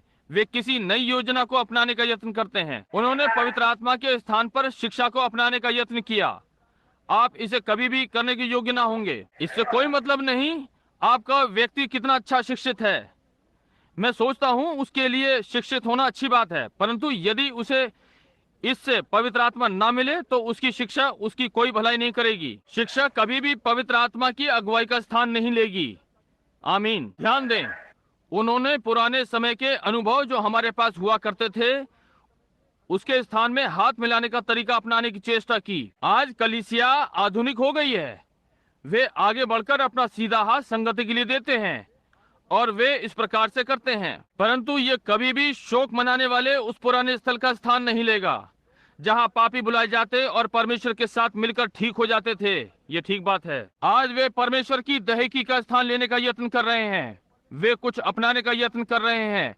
वे इसे भिन्न बनाने का यत्न कर रहे हैं। वे जाकर कलीसियाओं में बैंकों खेला करते हैं, लॉटरी खेलते हैं। लॉटरी कभी भी परमेश्वर के दशमांश का स्थान नहीं ले सकती। सांझ की दावतें, कंबल बेचना, पिकनिक, पैसे उगाना ताकि विभिन्न कर्जे निपटाए जाएं, ये कभी भी परमेश्वर के अनंत दशमांश और चढ़ावे का स्थान नहीं ले सकते। ये कभी नहीं चलेगा, परंतु फिर भी हम ऐसा ही करने का यत्न कर रहे हैं। ये क्या है? ये भरमाने वाली आत्माएं नीचे आ रही हैं और परमेश्वर के वचन के स्थान पर कुछ और दे रही हैं। परमेश्वर के पास उसके वचन के बदले में और कुछ नहीं है। ये सदा के लिए अनंत है। परमेश्वर के पास विश्वास के बदले में कुछ नहीं है। आशा विश्वास का स्थान नहीं ले सकती। विश्वास अकेला ही है, वो अकेला ही स्थिर रहता है, वो कभी भी नहीं लेगा। आशा उसका स्थान कभी नहीं ले सकती। आशा आशा की हुई वस्तुओं का पदार्थ है, अनदेखी वस्तुओं का प्रमाण, या बल्कि विश्वास। समझे? आशा एक चीज है, विश्वास दूसरी। आशा उसकी आशा करती है, विश्वास के पास होता है। एक बौद्धिक विश्वास और दूसरा परमेश्वर की ओर से सीधा प्रकाशन, वो इसका स्थान नहीं ले सकता। हम यत्न कर रहे हैं, परंतु हम इन सब चीजों के बदले में बना रहे हैं। विपरीत इसके कि हम प्रचारकों को भेजें, हम बड़े बड़े आराधनालय बना रहे हैं। ये एक और विकल्प है। यीशु ने कभी भी किसी को आराधनालय बनाने का आदेश नहीं दिया। बाइबल में ऐसा कोई आदेश नहीं था। हमने धार्मिक विद्यालय बनाए, उन्होंने प्रचारकों के स्थान को ले लिया। यीशु ने कभी भी धार्मिक विद्यालय बनाने के लिए नहीं कहा। वे ठीक हैं, शिक्षा उसका स्थान लेने का यत्न कर रही है। ये कभी भी कार्य नहीं करेगी। यीशु का प्राधिकार था कि जाओ सारे जगत में और हर प्राणी को सुसमाचार सुनाओ, अंत समय के लिए। इसलिए हमारे सारे विकल्प कभी भी मूल बात का स्थान नहीं ले सकते। उस दिन मुझे विकल्पों का अनुभव हुआ था। पहली बार मेरे दांत में दर्द हुआ था, दांत को उखाड़ना था। आज प्रातः मेरे नकली दांत लगा हुआ है, मैं कठिनता से बात कर सकता हूँ। ये वास्तविक का स्थान नहीं ले सकता। नहीं श्रीमान। ओ, आप लकड़ी चाक मिट्टी का बना हुआ मनुष्य ले सकते हैं, उसे कपड़े पहनाएं और उसे पूरी तरह से संवारें। उसके पास भावनाएं, विवेक नहीं है। वो कभी भी वास्तविक मनुष्य का स्थान नहीं ले सकता। ना ही झूठा मत परिवर्तन जो कि बढ़कर कहता है मैं कलीसिया में सम्मिलित हो गया हूँ, मैं अच्छा करने का यत्न करूंगा। ये कभी भी मूल पुराने चलन का, परमेश्वर का भेजा हुआ पवित्र आत्मा से मत परिवर्तित, जो कि मनुष्य को हृदय से भिन्न बना देता है, उसका स्थान नहीं ले सकता। ये इसे नहीं कर सकता क्योंकि उसमें जीवन नहीं है, उसमें जीवन देने के लिए कुछ नहीं है। यहाँ अधिक समय नहीं हुआ, मैंने एक महान कलाकार को देखा जो ये मूर्त लाया था। मेरा अर्थ, जिसने मूसा का ये चित्र बनाया, मैं उसका नाम अभी स्मरण नहीं कर पा रहा हूँ। वो यूनानी चित्रकार है। उसका जीवन लग गया और जब वो उस स्थिति में पहुंचा जहां उसने सोचा ये इतना सिद्ध है, वो मूसा की छवि से इतना रोमांचित हो गया, यहाँ तक कि उसके घुटने पर चोट की और कहा, मूसा बोल। वो इतना वास्तविक प्रतीत हुआ, वो इतनी समानता, इतना सिद्ध, जब तक कि उसके विचारों में वो मूसा के समान न दिखने लगा, जिस पर कि उसने हथौड़े से वार किया ताकि उसमें भावनाएं बन जाए, कलीसिया के मस्तिष्क में डाल दिया। इससे कोई मतलब नहीं कि आप कितनी अनुकल्पना करते हैं, आपके पास कितनी बढ़िया सभा है, आप कितनी अच्छी तरह से अपने गीत गाते हैं, आपकी सभा कितनी अच्छी वेशभूषा पहनती है, आपके पास कितना ये या वो है, कुछ है। आप घात, अनुभव, जो कुछ कर सके, वो जीवन का स्थान कभी नहीं लेता जब तक कि मसीह कलीसिया में पवित्र आत्मा के रूप में नीचे नहीं आता और नए जन्म के होने का नया अनुभव नहीं देता। ये कभी भी परमेश्वर के वचन का स्थान नहीं लेगा। परमेश्वर का वचन अकेला ही खड़ा होता है। मिकाया के पास वचन था, वो जानता था कि उसके पास वचन है, उसके पास लिखित वचन था, उसके पास दर्शन के द्वारा भी वचन था। वो जानता था कि परमेश्वर ने अपने वचन में क्या कहा था, वो जानता था कि परमेश्वर ने दर्शन के द्वारा क्या कहा, वे दोनों एक साथ आए। वो जानता था कि यह सत्य था, इसलिए वो डरा नहीं। परंतु देखिए, इस भरमाने वाली आत्मा ने आज क्या किया है। कलीसिया के अधिक सदस्य बनाए, कलीसिया के अच्छे सदस्य बनाए। पुराने चलन के पवित्र आत्मा की शिक्षा को छोड़ो। ये पुरुषों को एक दूसरे के साथ सामाजिक दावतें करने की अनुमति देती है, वहां नीचे तय खाने में जहां वे खेल खेलें। ये ऊपर वाली कोठरी का स्थान कभी नहीं ले सकता जहां वे पवित्र आत्मा के लिए प्रार्थना कर रहे थे। इसने महिलाओं को अनुमति दी कि एक साथ इकट्ठा होकर चुटकुले सुनाएं और बातें करें और बहुत सी मूर्खताएं करें जिसमें कुछ भी नहीं है। ये प्रार्थना सभा का स्थान नहीं ले सकता। आज जिस प्रकार से स्त्रियां बाहर जाती हैं और वेशभूषा पहनती हैं, ये अशोभनीय है। मैंने एक टिप्पणी सुनी जो कि भाई नेविल ने कही। वे निर्धन अमेरिकी लोगों ने कहा उन्होंने अपने सारे कपड़े विदेशों को भेज दिए हैं। ये ठीक बात है, वे अपने अंदर के कपड़ों में घूम रहे हैं। ये ठीक बात है, उन्होंने ये प्रचारकों को दे देने चाहिए, क्योंकि प्रचारक वे लोग और मूर्ति पूजक दूसरे देशों में उन्हें पहन रहे हैं। ये लोग उनके बिना काम चला रहे हैं, जैसा वे चाहते हैं दिख रहे हैं। मैं आपको बताऊंगा कि कुछ है जो भ्रष्ट हो गया, और ये प्रभु यीशु मसीह के सुसमाचार का प्रचार है। ये प्रेत हैं जो आपके कपड़े उतारते हैं। बाइबल में एक व्यक्ति को छोड़ और कोई नहीं हुआ जिसने अपने कपड़े फाड़ कर उतार दिए।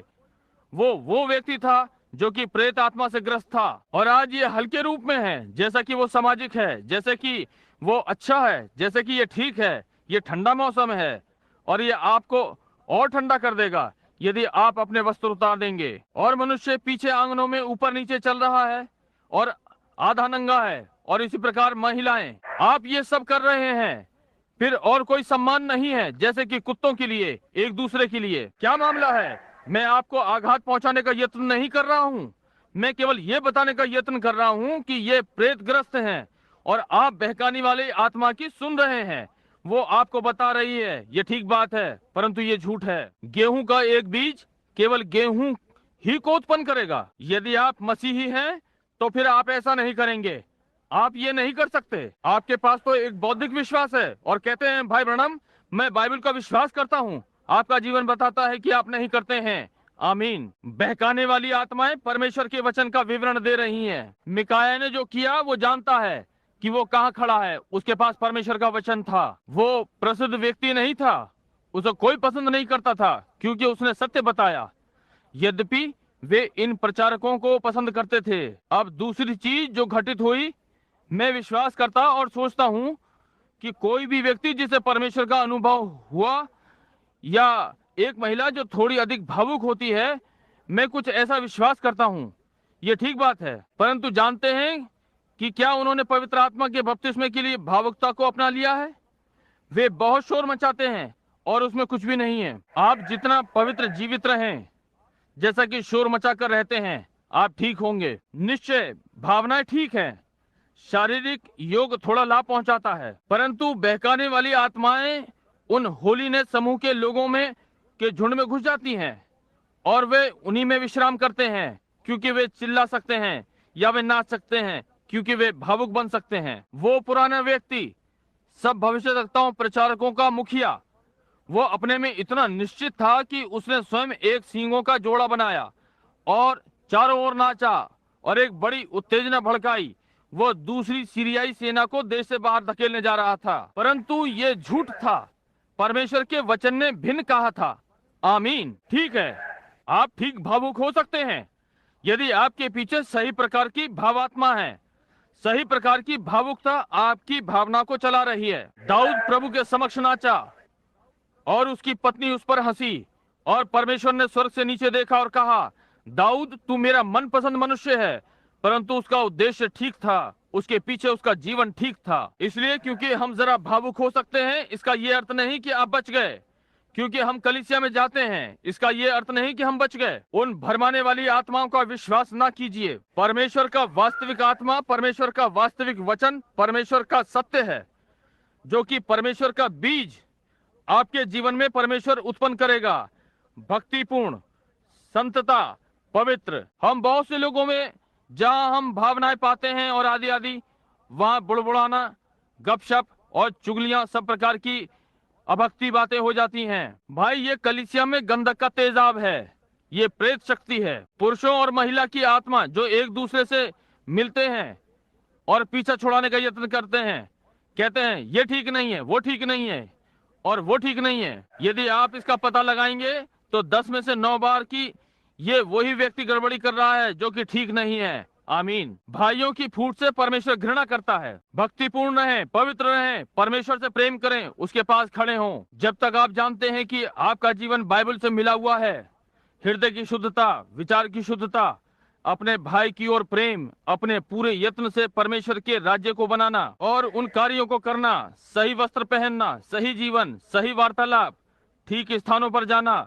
तब आप वो सारी भावनाएं पा सकते हैं जो आप चाहते हैं और हर कोई इसका विश्वास करेगा। यीशु ने कहा, तुम पृथ्वी के नमक हो। यदि नमक अपना स्वाद खो दे तो वो किसी काम का नहीं कि बाहर फेंका जाए और पैरों तले रौंदा जाए। यदि आप केवल नमक हैं तो ये कुछ अच्छा नहीं, परंतु यदि आप में नमकीनपन है, आप नमकीन हैं और संसार प्यासा होगा, आप नमकीन बनिए, वे प्यासे होंगे। ओ, बहकाने वाली आत्माएं जा रही हैं प्रेत रूप बदलकर। देखिए, हम अंत के दिनों में हैं, हम अंत समय में हैं। संसार अपनी चोटी पर आने के लिए लगभग तैयार है, जैसे कि कहीं छाला हो जो कि इन्हीं किन्हीं दिनों में फटने वाला हो और अंदर का भाग उसमें से निकलने को है। ये अश्लील हो गया, इसे कोई मल्हम चंगा नहीं कर सकता।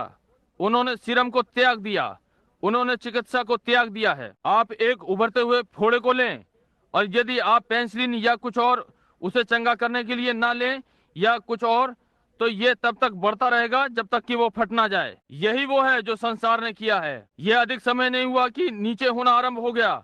वे उस बड़ी महान विचारधारा से हट गए और झूठी आत्माएं अंदर आ गईं और लोगों को ये या वो या कुछ भी बताने लगीं। हम 900 विभिन्न मतों में बट गए, प्रत्येक एक भिन्न दृष्टिकोण के साथ। वे कहते हैं हम इसका विश्वास करते हैं, समय काल, हम केवल इतना विश्वास करते हैं। वे पवित्र आत्मा को भीतर नहीं आने देते हैं, वे सही मार्ग नहीं ले सकते। परमेश्वर ने एक झुंड लिया जो चिल्ला सकता था, तो हर किसी को चिल्लाना पड़ा। उनके पास कुछ थे जो अन्य भाषा बोल सकते थे, तब हर किसी को अन्य भाषा बोलनी पड़ी। वे सब इस प्रकार के हो गए जब तक हम पूर्णतः क्या बहकाने वाली आत्माओं से दूषित ना हो गए। भरमाए हुए लोगों को ये भावुकताएं करने के लिए, जबकि इसमें परमेश्वर कहीं नहीं है, तब वे बाहर जाते हैं और किसी भी प्रकार का जीवन जो वो चाहते हैं जीते हैं और इसे मसीहत कहते हैं। और संसार बैठता है और देखता है और कहता है ठीक है, वहां देखो, मैं भी उतना अच्छा हूं जितने वे हैं। जैसा कि मैंने उस रात्रि सुवर्णी के लिए कहा, पापी के विषय में आप दोष नहीं लगा सकते। एक पापी पापी ही है, उसे सुधारने का यत्न ना करें, उसे ये वो या और कुछ मत बताओ। वो आरंभ से ही पापी है, वो आरंभ से ही सुअर है, वो कोई भी अंतर नहीं समझता। यदि वो शनि में जाता है और रविवार को जाता है और वो गेंद खेलने जाता है और वो सारी चीजें करता है, वो आरंभ से पापी है। उसका स्वभाव सुअरनी के समान है। पुरानी सुअरनी अपनी नाक खाद के ढेर में घुसाती है और उसमें से सब अनाज के दाने खाती है और हर चीज ठीक है। वो एक सुअरनी है, आप उस पर दोष नहीं लगा सकते, वो एक सुअरनी है। और इसी प्रकार पापियों के साथ है। परंतु जब आप स्वयं को मसीह कहते हैं और उसके साथ अपनी नाक लगाकर घुसाते हैं, तो आप उससे भले नहीं हैं, परंतु आप बुरे हैं। उसमें से निकल आए, संसार से निकलें, निकलें, परमेश्वर को होने दें, जाने दें। आप कैसे छोड़ें? आज बहुत सारे लोग चकित हो रहे हैं, कह रहे हैं ठीक है भाई ब्रैनम, आप कैसे छोड़ें?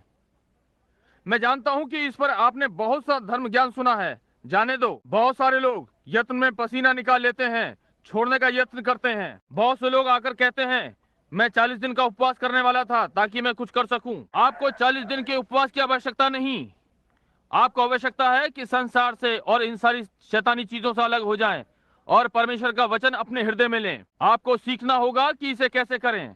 आप इसे ऊपर नीचे कूद कर नहीं करते, न ही आप 40 दिन का उपवास रखकर करते हैं।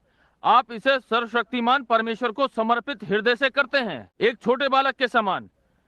वहां पीछे मैंने अपने छोटे बालक पर ध्यान दिया कि आज प्रातः उसकी माँ उसे छोटी जैकेट पहनाने का यत्न कर रही थी। वो अपना छोटा हाथ आस्तीन में डालना चाहता था।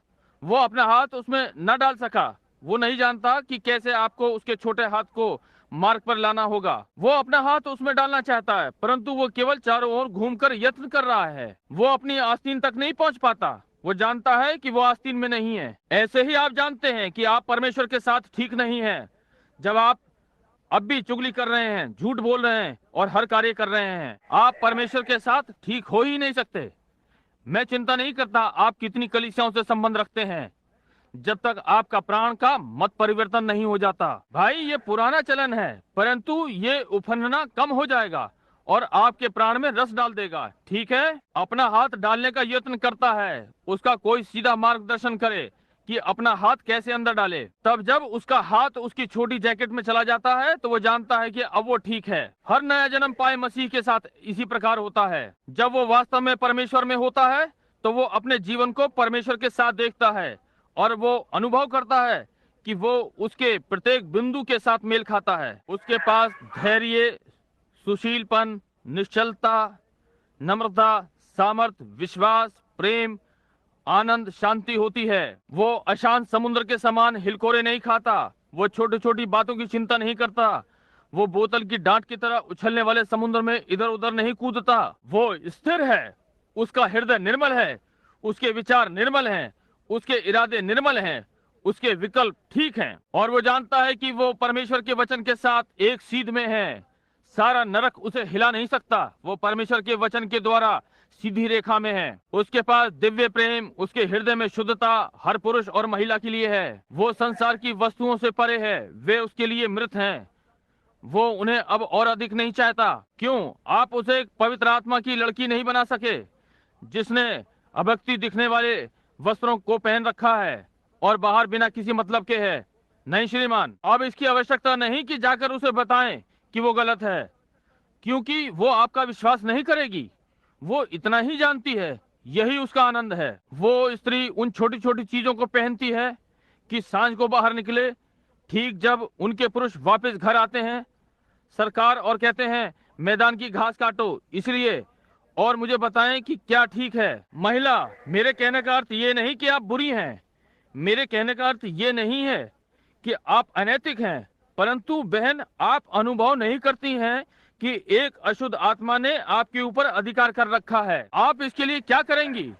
आपके पास इतनी चेतना है कि जाने ये ठंडा नहीं, ये गर्म है। वहाँ एक अशुद्ध आत्मा है। आप कहते हैं मुझे, मैं आराधनालय जाती हूँ। नबूकदनेस्सर एक महान मनुष्य था, परंतु क्योंकि वो एक अभिमानी हो गया, परमेश्वर ने उसे एक बैल की आत्मा दे दी और उसे 7 वर्ष तक घास खाने दी, और उसकी उंगलियों के नाखून कुछ इन्हीं स्त्रियों के समान बढ़ गए। जो स्त्रियां यहाँ आसपास में ऐसा करती हैं, ये ठीक बात है। और वो प्रेतग्रस्त हो गया। एक मनुष्य प्रेतग्रस्त हुआ और अपने कपड़े उतार दिए। वे उसे वस्त्र नहीं पहना सके। क्या आप समझे मेरा क्या अर्थ है? ये एक भरमाने वाली आत्माएं हैं। आपकी कलीसिया इसी में है। आपका प्रचारक कुछ भी कहने से डरता है कि आप आगे को दशमांश नहीं देंगे। यही कारण है, यही परेशानी है। कैसी बात है, आप बाजों के झुंड को कैसे प्रचार कर सकते हैं जब तक कि आप उनका मत परिवर्तन ना कर दें और आरंभ से ही परमेश्वर के साथ ठीक ना बना लें। वे अपनी चोंच को हर समय मृत वस्तु में घुसाएंगे। आपको आवश्यकता क्या है कि पुराने चलन की बेदारी एक से दूसरे किनारे तक चली जाए और पुरुष और महिलाएं परमेश्वर के साथ ठीक हो जाएं। आइए संसार की बातों को छोड़ दें और चिकने चुपड़े प्रचार को छोड़ दें। आमीन। सुसमाचार प्रचार करें। परमेश्वर ने यही कहा है। यदि आप संसार से प्रेम रखते हैं या संसार की वस्तुओं से प्रेम रखते हैं तो परमेश्वर का प्रेम आप में है ही नहीं। लोग ऊपर नीचे कूद सकते हैं और सारी रात्रि चिल्ला और अन्य भाषा बोल सकते हैं जैसे टीन खड़खड़ाता हो, और दूसरे दिन प्रातः निकलकर गुस्से में लड़ाई बुराई करते हैं। सीधे बाहर जाकर और कलीसिया में कुछ बताते हैं जिससे कि कलीसिया टूट जाती हैं। ये संसार में कुछ नहीं, केवल बहकाने वाली प्रेत आत्माएं हैं। वापस वचन पर आना चाहते हैं जहाँ परमेश्वर शुद्धता पवित्र है। आमीन। ये ठीक बात है। बहकाने वाली आत्माएं परमेश्वर के वचन को दोहराती हैं। यहाँ अधिक समय नहीं हुआ कि एक व्यक्ति ने एक साधारण सी महिला को लिया। वहाँ कैथोलिकों में ऐसी दर्जनों हैं। उसके रजोनिवृत्ति के समय ये उसके हाथों और माथे पर आ गया। यदि एक अच्छा पवित्र आत्मा से भरा प्रचारक, मैं सोचता हूं उस व्यक्ति के पास उस चीज से भरी बोतल थी जो उसके हाथों से निकला, चारों ओर लोगों को उसे अभिषेक करता फिर रहा था। छी, अनुग्रह, ये मसीह विरोधी है। मैं चिंता नहीं करता कि लहू उसकी नाक से या सिर से या कहां से निकला। भाई, परमेश्वर के पुत्र यीशु मसीह के लहू का स्थान और कोई नहीं ले सकता। केवल वही लहू है जिसके विषय में कोई बात जानता हूं। वो अपने एक हाथ से तेल डालती है और दूसरे से दाखरस। परंतु यदि आप इसे किसी भी रूप में धार्मिक करके उपयोग करते हैं तो ये शैतान है। ये देखकर कि कैसे प्रचारक इस प्रकार की चीज में गिरेंगे जैसे कि ये है। हमें किस बात की आवश्यकता है कि हम वापस मार्गदर्शक की पुस्तक पर आएं, वापस परमेश्वर के वचन पर। ये पुरानी आशीषित बाइबल, ये परमेश्वर का वचन है। कहते हैं भाई ब्रैनम, मैं ऐसा करने में डरता हूँ। मुझे भय है कि मैं अपना आनंद खो दूंगा। क्या मामला है? आप नहीं जानते कि आनंद क्या है। मैंने कहा है कि मैं शराबी को उसके पिए जाने के लिए बाहर जाकर पी लेता है दोषी नहीं ठहराता। वो तो सब उसका स्वभाव है, वो नहीं जानता। वो प्रातः उठता है, उसका सिर भारी हो जाता है, बाहर जाता है, अपने लिए 2 या 3 बोतलें बियर की लेता है और जाकर कुछ विस्की और इस प्रकार की चीजें लेता है और सिगरेट में पीछे बैठकर कश लगाता है और धूम्रपान करता और अपनी नाक से ऐसे धुआं निकालता है जैसे कि मालगाड़ी हो। बस यही है। मैं उस पर दोष नहीं लगाता। वो इसी आनंद को जानता है। वो केवल इतना ही जानता है, वो स्वभाव से सुअर है। मजा की बात है जो अपने को मसीह कहते हैं और आनंद के लिए ऐसी चीजों पर निर्भर करते हैं, जबकि पवित्र आत्मा का सुसमाचार कुछ नहीं परंतु एक महान बड़ा आनंद का शक्ति का स्रोत है। पवित्र आत्मा का सुसमाचार हर व्यक्ति के लिए एक सिद्ध उन्माद है जो दुखी अवस्था में हो। आप यीशु मसीह के सुसमाचार का एक पेय पिएंगे और पवित्र आत्मा से भर गए तो आप जब तक यहाँ इस संसार को ना छोड़ेंगे आप मतवाले रहेंगे। आमीन। ना बता सकने वाला आनंद और महिमा से परिपूर्ण एक निरंतर उत्तेजना, ये निरंतर एक आनंद, दिन रात मतवाला। आमीन। ये परमेश्वर का वचन है। कलीसिया आती है और दूसरी बातें ग्रहण करती है। उन्हें बाहर जाकर समुद्र के किनारे जाकर एक दावत करनी है कि मनोरंजन कर सकें, एक साथ मिलकर संगति के लिए ताश। ये ठीक बात है। कभी कभी किसी सदस्य के घर नाच, कभी कभी आराधनालय के नीचे तहखाने में नाच को अपनाकर कुछ अपने को संतुष्ट करने का प्रयास। क्या मामला है? वे जो भी हैं सुअरों का एक बड़ा झुंड है।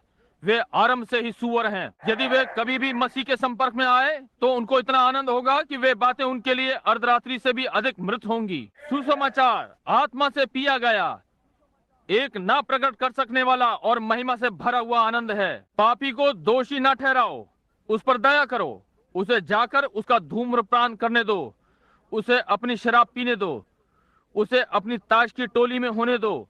यही उसका आनंद है। उसे दोष ना दें। घर वापस थकी मांदी अवस्था में आता है, वो कुछ आनंद करना चाहता है और वो चीज जो आपके करने के लिए है कि ऐसा भक्तिपूर्ण जीवन जिए ताकि आप उसे ये सिद्ध कर सकें कि सुसमाचार उसके लिए अपने में 10,000 गुना अधिक आनंद रखता है। और यदि वो उस अवस्था में मर जाता है तो वो अपनी शराब के आधार पर नरक में जाता है।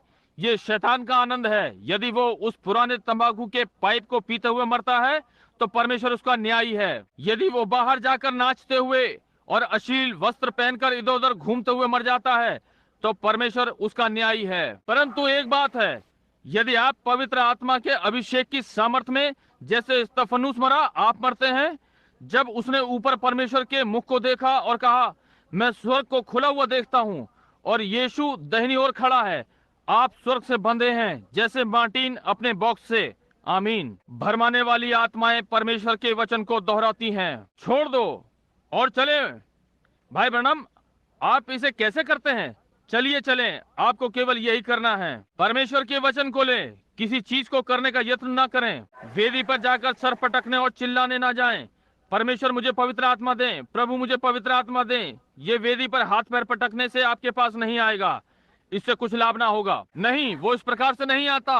ये उसको उसके वचन के आधार पर लेने से आता है। पतरस को देखिए, पतरस संकट में था, प्रतीत हो रहा था कि वो मरने जा रहा है और उसने प्रभु को पानी पर चलकर आते देखा और उसने कहा, प्रभु यदि तू है तो मुझे आने को कह। प्रभु ने कहा, आजा। अब पतरस कहता है, अब प्रभु 1 मिनट प्रतीक्षा करो, मुझे 40 दिन के उपवास पर जाने दे ताकि देखूं कि क्या मैं पानी पर चल सकता हूँ कि नहीं। ओ प्रभु, मुझ पर इतना आत्मा आ जाए ताकि मैं इस नाव में आत्मा में नाच सकूं और अन्य भाषा में बोल सकूं, तब मैं बाहर निकल सकता हूँ। नहीं श्रीमान, उसने परमेश्वर को उसके वचन पर लिया। तोड़ दें और निकल चलें, परमेश्वर निकाल ले जाएगा। क्या होता यदि परमेश्वर मूसा से मिलता और कहता, मूसा मिस्र में जाओ और फिरौन को बताओ और मेरे लोगों को जाने दो। क्या हो यदि मूसा कहता, मुझे 40 दिन के उपवास पर जाने दे कि देखूं कि मुझे इतना विश्वास मिले कि मैं तुझ परमेश्वर की बात का पालन करूं। मुझे कुछ और दे प्रभु, मैं आपको बताऊं। पहले मैं देखूं यदि मैं आत्मा में आ जाऊं। मूसा ने कभी कोई प्रश्न नहीं पूछा, उसने केवल परमेश्वर को उसके वचन पर लिया और चल दिया। इसी प्रकार से आपको करना है, परमेश्वर को उसके वचन पर लें, तब आप जानते हैं कि आप इसे करने के योग्य होंगे। उसने प्रतीक्षा नहीं की कि जब तक कि कुछ ना हो जाए, वो केवल आगे बढ़ा और उसे कर दिया। एलिया के विषय में क्या है, जब वो कारमेल पर्वत पर से उतरा, क्या वो वहां लंबे समय तक रहा? और वो एक निर्धन विधवा से मिला।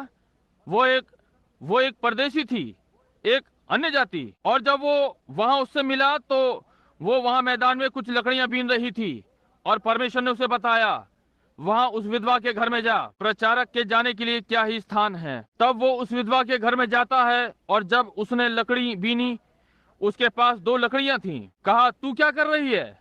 बोली, कुछ लकड़ियां बीन रही हूं, मेरे पास इतना ही आटा है कि 2 एक रोटी बनाऊं, बस इतना ही बचा है। पिछले 3 वर्षों से कोई वर्षा नहीं हुई है। और कहा, अब तो मैं ये रोटियां बनाने जा रही हूँ और मैं और मेरा लड़का इन्हें खाकर मर जाएंगे। उसने कहा, पहले मेरे लिए एक बना।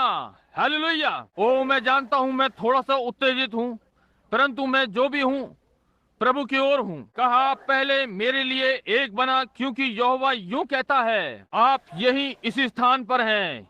ये क्या है?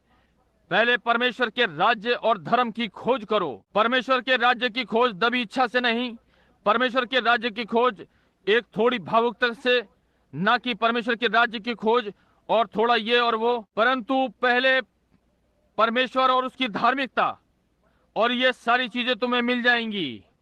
पहले उसे रखो। अब उस विधवा ने ये सुन रखा था। विश्वास सुनने से आता है और सुनना उसके वचन से। उसने कहा, ये परमेश्वर का वचन है, क्योंकि ये परमेश्वर का पवित्र जन है, ये परमेश्वर का भविष्यद्वक्ता है और मैं जानता हूं कि ये सत्य है, ये परमेश्वर का वचन है। अब वो पड़ोसियों के पास ये पूछने को नहीं भागी कि इसे कैसे करूं। अब वो पड़ोसियों के साथ नहीं करना चाहती थी कि पड़ोसियों को बताए, कहे, अब आप लोग क्या सोचते हैं, प्रचारक मेरे घर पे है और ये कह रहा है, सुसी तुम इस विषय में क्या सोचती हो? वो भीतर गई और पलटना आरंभ कर दिया। वो चल पड़ी और जो कुछ भी उसके पास था उसी के साथ चल पड़ी ताकि और पाए। और आज संसार को इसी की आवश्यकता है, एक पुराने चलन का, जो कुछ भी तुम्हारे पास है उसी में बढ़ चलो। हालेलुया। उसने पलट दिया ताकि वो भरा हुआ पा सके। उसने सारा तेल जो उसके पास था पलट दिया, सारा आटा जो उसके पास था प्रचारक को, परमेश्वर के राज्य को। और जब उसने सारा वहां पलट दिया, परमेश्वर उतर आया, आटे के बर्तन को भर दिया, तेल की कुप्पी को भर दिया। उसने फिर प्रचारक के प्लेट में पलटा और उसने आकर फिर उसे भर दिया। उसने हर बार पलटा, हर बार भर दिया। आज मैं कहूंगा, यदि मनुष्य वो सब अर्थहीन जो वो लिए फिर रहा है पलट देगा और मसीहत की नकल करना और पवित्र आत्मा इसका स्थान ले ले, तो इस 8वीं पेन गली में बेदारी आरंभ हो जाएगी। ये इस सारे राष्ट्र को आसानी से जीत लेगी। अर्थहीन बातें छोड़ दें, परमेश्वर के वचन पर वापस आ जाएं, सब उंडेल दें ताकि आपको भरा जा सके। आप बढ़ें और परमेश्वर आने देगा। आप उंडेल दो, परमेश्वर अंदर भर देगा। सारी बेकार बातें, आपको ये करना है, आपको वो करना है, आपको ये करना चाहिए और वो करना चाहिए, इसे भूल जाएं। अपने प्राणों में से उंडेल दीजिए। कहें, परमेश्वर मुझे इस सब में से आज के दिन में पूर्णतः तेरा हूँ। प्रभु, मैं टूटे हुए हृदय के साथ आता हूँ, मैं पश्चाताप की आत्मा के साथ आता हूँ, मैं आपसे प्रेम करता हूँ। आप जानते हैं कि मैं आपसे प्रेम करता हूँ और मैं ये सारी मूर्खताएं भूल जाना चाहता हूँ, ये सारे 40 दिन के उपवास, और देखूं यदि हो सके तो मैं परमेश्वर के समीप आ जाऊं। और ये सब वो दूसरी अर्थहीन बातें, इसे रोक दें। वचन में ऐसा कुछ नहीं है जो आपको 40 दिन का उपवास रखने को कहता हो, एक भी चीज नहीं। संसार में कोई चीज आपको उपवास रखने के लिए नहीं कहती जब तक परमेश्वर ना कहे। यदि आप उपवास रखते हैं तो आपको भूख नहीं लगेगी और ये सारी चीजें करें। भाई, जैसा कि आप उपवास रखते हैं, आप सारे समय आनंदित और प्रसन्न रहेंगे। कहा है कि मनुष्यों के सामने अपने को ढोंगियों के समान प्रकट ना करो। मुरझाया हुआ चेहरा, मैं 40 दिन के उपवास पर हूँ, मेरी कमर में पैंट अब सही फिट नहीं आएगी, मैं 30 पाउंड घट गया। और उन्होंने कहा है जब ये समाप्त हो जाएगा तो तुम अच्छे दिखोगे। ओ अर्थहीन, ये शैतान की बहकाने वाली आत्मा है। वेदी पर जाओ और कहें महिमा महिमा महिमा, और जब तक कि आप कुछ और बोलने योग्य न रह जाएं, और कहा इससे पहले कि तुम्हें पवित्र आत्मा मिले तुम्हें अन्य भाषा में बोलना है। बेकार की बात है, उससे बाहर निकाल दीजिए, उसे अपने तंत्र मंत्र से बाहर निकाल दें और परमेश्वर के वचन पर आ जाएं। उसने कहा तुम इसे प्रत्येक प्रायश्चित करे और अपने अपने पापों की क्षमा के लिए यीशु मसीह के नाम से बपतिस्मा ले, तो तुम पवित्र आत्मा का दान पाओगे। परमेश्वर अपने वचन को पूरा नहीं करता है तो वो परमेश्वर नहीं है। आमीन। बाहर फेंक दो, भर जाओ। आमीन। ओ मुझे ये पसंद है, ये उसका वचन है। परमेश्वर ने ऐसा कहा, ये ठीक बात है। और जब परमेश्वर ने ऐसा कहा है तो परमेश्वर इस बात की चिंता करेगा। ठीक बात है। सारी तैयारियां जो आप करते हैं, ये सारा कि कलीसिया में जाना जो करते हैं, ये यहाँ पर इस प्रकार से है जहाँ पर वे ढेर सारे माल ढोने के लिए बड़े बड़े बॉक्स बनाते हैं या बड़े ढेर सारी सवारी के डिब्बे। मैं वहाँ कार्य किया करता था और वे लेकर वहाँ बड़े बड़े यान बनाया करते थे और बहुत कुछ कठोर लकड़ी लगाते और उसके चारों ओर भीतरी अस्तर लगाते और हर चीज सुंदर ढंग से वहाँ रेल की पटरी पर ले आते, और वो ऐसे ही मृत होते जैसे दरवाजे की कील। उसमें इंजन बैठाते, उसमें कोई भाप ना होती थी, वो बस वहां लगा होता। आज उसे किस चीज की आवश्यकता है? बॉयलर में थोड़ी सी आग। आज किस चीज की आवश्यकता है? थोड़ी सी भाप। आज कलीसिया को किस चीज की आवश्यकता है? कि खोले। सबसे अधिक खोलने की वस्तु क्या है? कि पाप को उबाल कर अपने जीवन से बाहर निकाल दे। वो प्रेम है। यदि आप एक दूसरे से प्रेम नहीं कर सकते तो आप परमेश्वर से कैसे प्रेम कर सकते हैं जिसे आपने कभी नहीं देखा? प्रेम पाप के ढेर को छिपा देता है। परमेश्वर से प्रेम कर लें, तब आप एक दूसरे से प्रेम करेंगे, तब आप कलीसिया से प्रेम करेंगे, आप हर वातावरण से प्रेम करेंगे, आप हर चीज से प्रेम करेंगे जो परमेश्वर से है, और आप संसार की वस्तुओं से अलग रहेंगे। भरमाने वाली आत्माएं चारों ओर लोगों को घूम घूम कर बता रही हैं, या दूसरी उन्हें ये करना है, उन्हें वो करना है। नामधारी कलीसियाएं बनने का यही कारण है। और वे कहते हैं उन्हें थोड़ा सा प्रकाशन मिला है। ठीक है, अब जब मैं विश्वास करता हूं कि वो मनुष्य, मैं ऐसी बात में विश्वास करता हूं जैसे कि बाइबल में चिल्लाना है, ये ठीक है, ये सत्य है। उन्होंने इसमें से नामधारी कलीसिया बना ली। जब आप चिल्लाते हैं तो आपको मिल गया, परंतु आपको नहीं मिला। अगला वाला उठकर कहता है, कहा अन्य भाषाएं बोलो, ये ठीक है, ये बाइबल में है। भाई जब आप अन्य भाषाओं में बोलते हैं तो आपको मिल गया, परंतु बहुत सौ ने अन्य भाषाएं बोली और उनके पास नहीं है। समझे? ये वो नहीं है। नहीं श्रीमान। उनमें से बहुत से कहते हैं ठीक है, हमें भी भविष्यवाणी करनी है। इन भविष्यद्वक्ताओं को देखिए, उनके सिरों पर सींग है, ऊपर नीचे कूद रहे हैं और भविष्यवाणी कर रहे हैं।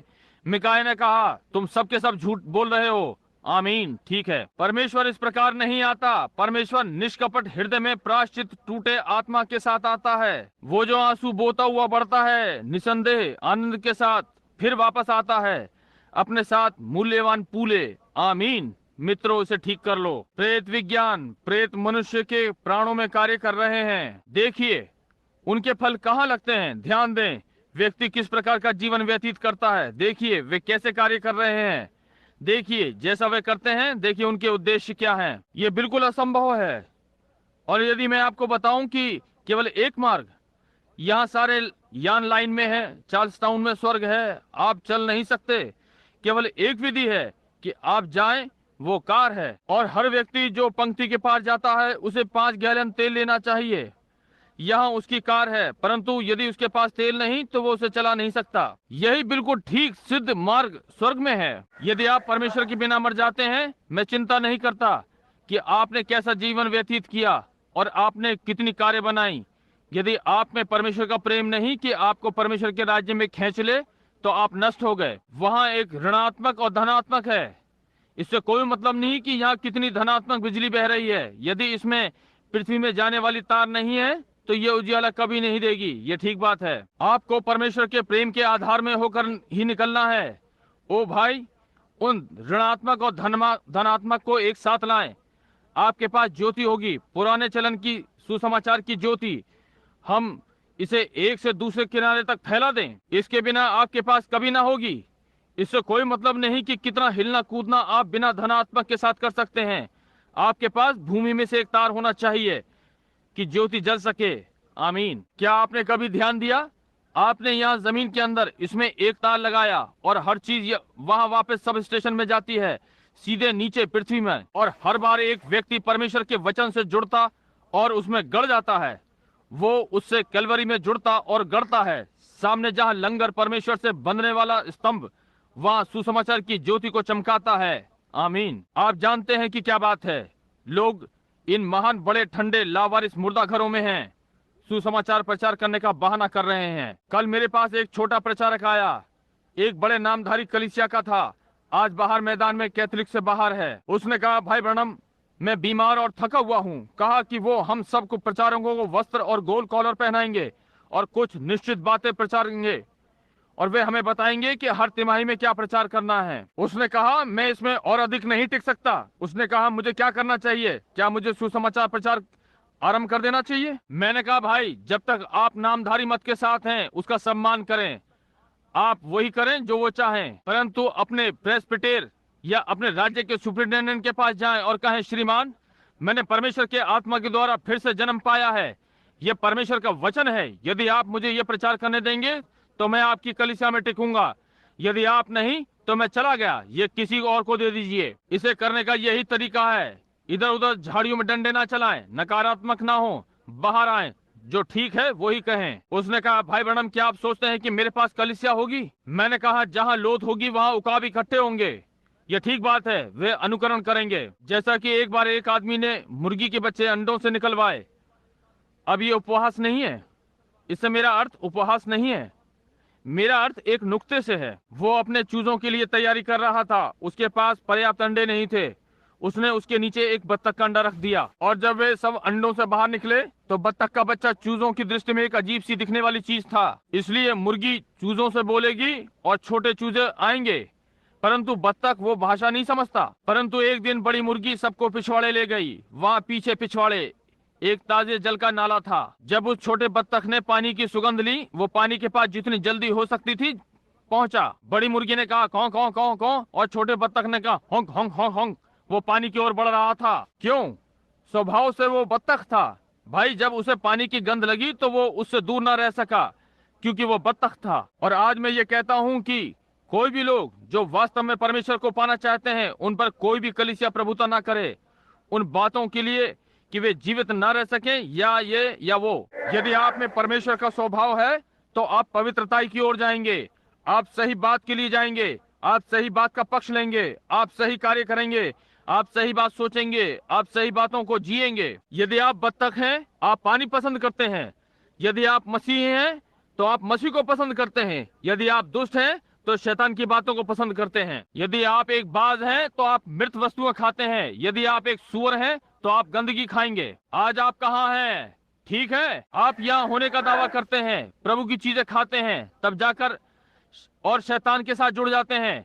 इसमें कुछ गड़बड़ है। उन आत्माओं की सुनना छोड़ दें, वे शैतान हैं। इससे कोई मतलब नहीं। यदि आपको अकेले खड़ा होना पड़े, पुरुष और महिलाएं जो कभी भी किसी वस्तु के लिए बराबर बने हैं, वे पुरुष और महिलाएं ही थीं जो परमेश्वर के साथ अकेले खड़े रहे। मिकाया को देखिए, वो कैसे वहां खड़ा रहा, जिब्राल्टर की चट्टान के समान नहीं, परंतु युगों की चट्टान के समान। उसने कहा, मैं कुछ नहीं बोलूंगा।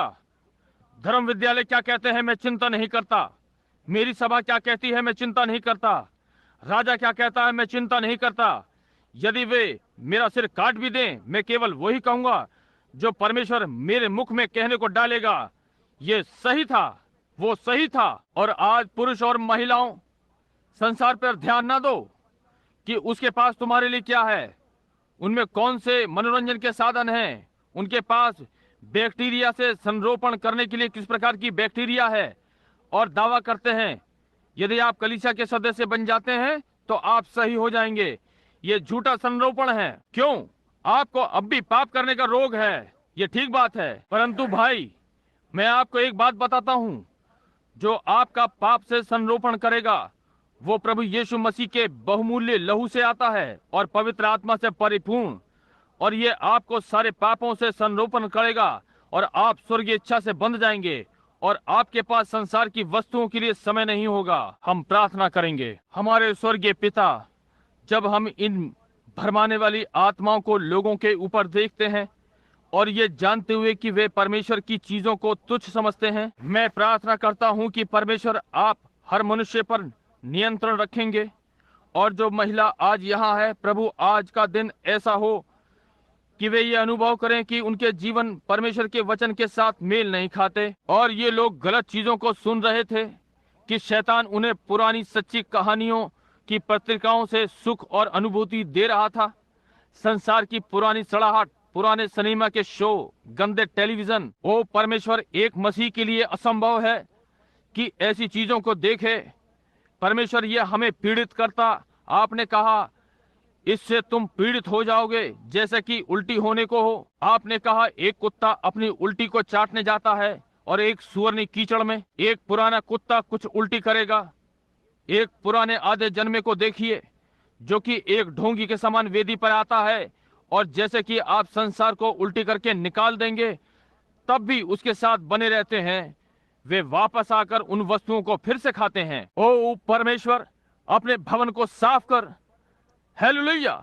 पुराने समय के समान पवित्र आत्मा के दृढ़ विश्वास को भेजें जो मनुष्य की भूख को मिटा सके और उसके प्राण को निर्मल और उसे स्वर्ग संबंधी जीवन बना दे। उसे दें, उसके यौवन को नया कर दें और उसकी प्रतिज्ञाएं उकाब के समान हो ताकि वो चढ़ सके और इस संसार की चीजों को पीछे छोड़ दे और ऊपर आकाशों में उड़ान भरे जहां से वो दूर से आती पीड़ाओं को देख सकता है। प्रभु इसे ग्रहण करें।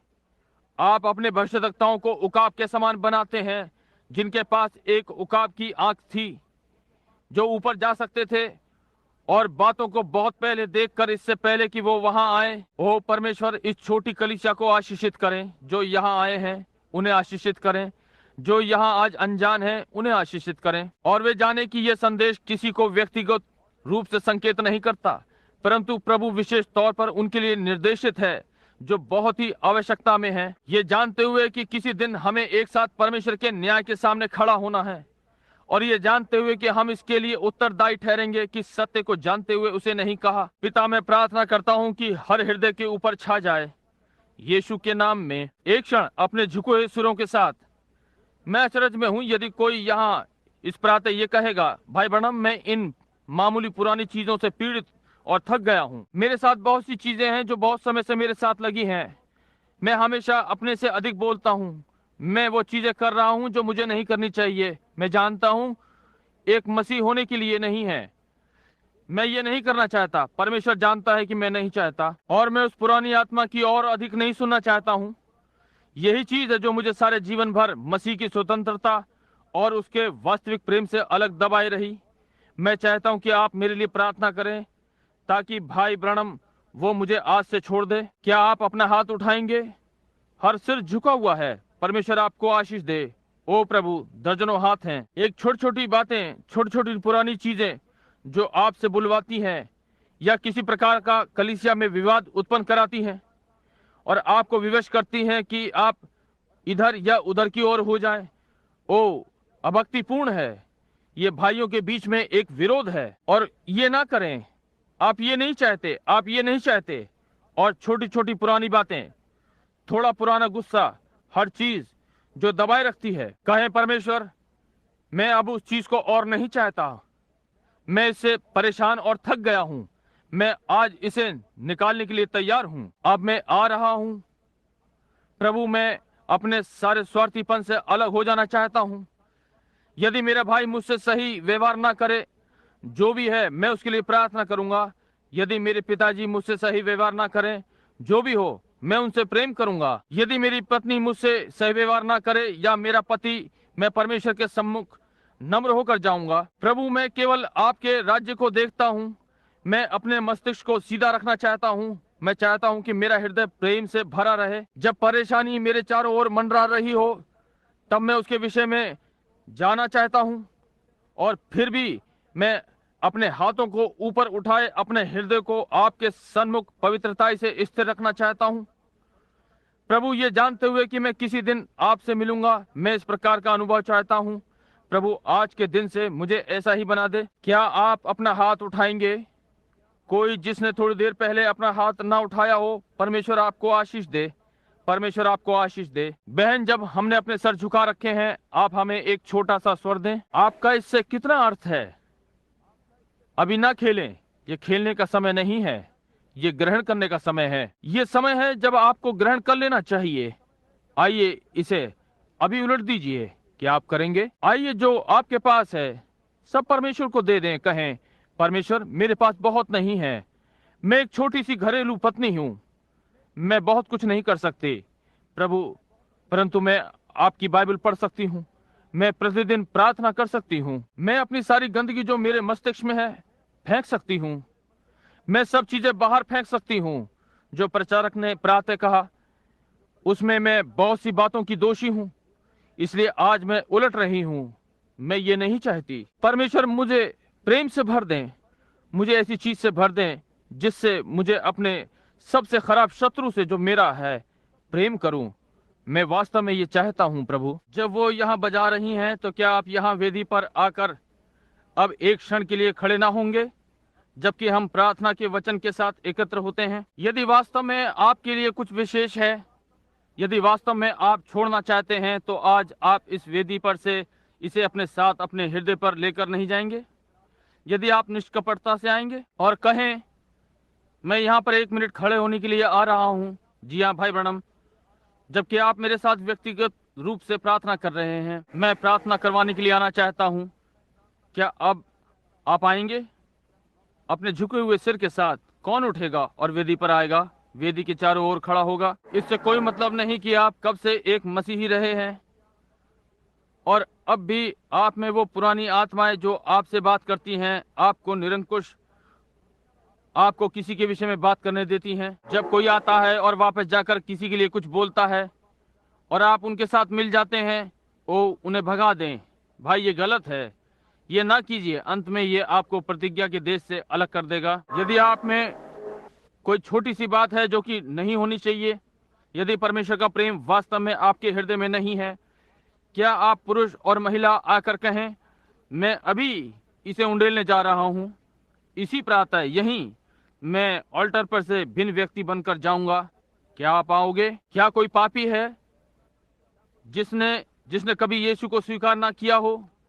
जानते हैं कि आप पापी हैं, आप उसे कि वो आपका उद्धार करता है नहीं जानते? आप कहते हैं, हाँ भाई ब्रैनम, मैंने सोचा, मेरे पास बहुत आनंद है, मैं नाच और दावतों में जाता हूँ और वो सारी बातें, मैं गलत प्रकार के प्रदर्शन देखता हूँ और गलत प्रकार का साहित्य पढ़ता हूँ, मैं पुरानी पुस्तकें जिनमें गंदी कहानियां होती हैं पढ़ता हूँ, उन्हें याद कर मुझे आनंद मिलता है। भाई आपके साथ कुछ गड़बड़ी है, ये आपकी भूख है। देखा, आप मुझे देखने दें, कोई क्या पढ़ता है, कौन सा संगीत सुनता है? उस दिन कार में साथ साथ आते हुए कोई व्यक्ति विशेष ने बढ़कर मेरा रेडियो चला दिया, एक प्रकार का भद्दा संगीत। मैंने कहा इसे बंद कर दो, मैं ये नहीं सुनना चाहता, कोई पुरानी असभ्य चीज। कहा, मैं क्यों ये सुनना चाहता हूँ? मैंने कहा, आपका स्वभाव गलत है, आप गलत हैं। जब मैं यहाँ पर था, कुछ दिनों के बाद पहाड़ों की ओर एक व्यक्ति के साथ मछली पकड़ रहा था। वे छोटी छोटी चिड़ियाएं गा रही थीं, लारक चिड़िया शोर मचा रही थी, वो पुरानी बुलबुल हवा में उड़ रही थी, यानी बुलबुल महिमा गा रही थी। मैंने जोर से चिल्लाकर उस लड़के से कहा, देखो ये मेरा संगीत है, इसे चलने दो, ये मेरा रेडियो है। जब मैं यहाँ हूँ तो परमेश्वर ने यहाँ गाने के लिए भेजा है, इससे मेरे प्राण को आनंद मिलता है। उस पागलपन की चीजों से अच्छा है वे पुराने पैसा डालकर संगीत सुनने के मशीन शोर मचाता रहता है, यहाँ तक कि आप सार्वजनिक स्थान में खाना भी नहीं खा सकते। ये शैतान का भोजन है, ये शैतान का ढेर सब पापों से मिश्रित है। क्या आप सब उसमें लिप्त हो गए और उसमें मगन हैं? जब वे उन संगीतों के बॉक्स में पैसे डालते और सारी गंदगी उसमें से निकल कर आती है और आप आनंद लेते हैं, आपके लिए लज्जा की बात है। आप परमेश्वर से पिछड़े हुए हैं, आप परमेश्वर से अलग हैं, आप परमेश्वर को नहीं जानते। यदि आपने परमेश्वर को अपने पापों की क्षमा में जाना होता तो आप कभी भी इस प्रकार की बेकार की चीज को ना सुनते। यह आपके लिए मृत होती, इससे आपको उल्टी आती। आप ये पसंद नहीं करते, आपका भोजन अच्छा है, आप परमेश्वर से प्रेम करते हैं, क्या आप इस प्रातः आकर इन पापों को स्वीकार करने वालों के साथ घुटने नहीं टेकेंगे? यहाँ पर पुरुष और महिलाएं घुटने टेके हुए हैं। ये लोग वर्षों से मसीही हैं। मैं उन्हें मसीहा से अलग नहीं कर रहा हूँ, परंतु मैं जो करने का यत्न कर रहा हूँ कि उन्हें बताऊं कि शैतान ने उन्हें प्रेत के बंधन में बांध रहा है और उन्हें संपूर्ण आनंद से अलग रखता है। पवित्र आत्मा आनंद है, ठीक है। मैं पी हुई दशा में उठा, पिए हुए सोने गया। मैं सारे दिन पिए रहा, सारी रात पिए रहा। ओ मैं उससे प्रेम करता हूँ। मैं इस पर मछली पकड़ने जाता हूँ। ओ नम्र दीन उद्धार करने वाले, मुझे ना छोड़ जाना। मेरी नम्र आवाज को सुने। मैं शिकार पर जाता हूँ और परमेश्वर की महिमा गाता हूँ। जहाँ कहीं मैं जाता हूँ प्रचार कर रहा हूँ। क्या आप इस प्रकार के नहीं बनना चाहते हैं? पवित्र आत्मा से भरा हुआ वो आपको उत्तेजित करता है। उन्हें गंदे गाने गाते हुए सुने। आप इसे गा सकते हैं, मैं प्रतिज्ञा के देश के लिए बंधा हुआ हूँ, मैं प्रतिज्ञा के देश के लिए बंधा हुआ हूँ। कौन आएगा और मेरे साथ जाएगा? मैं प्रतिज्ञा के देश के लिए बंधा हुआ हूँ। क्या आप साथ जाने के लिए नहीं आएंगे? मैं स्मरण करता हूँ जब लगभग 500 लोग हम में से वहां खड़े थे, जब मैं वर्ष के इस समय के लगभग 120 लोगों को बपतिस्मा दे रहा था।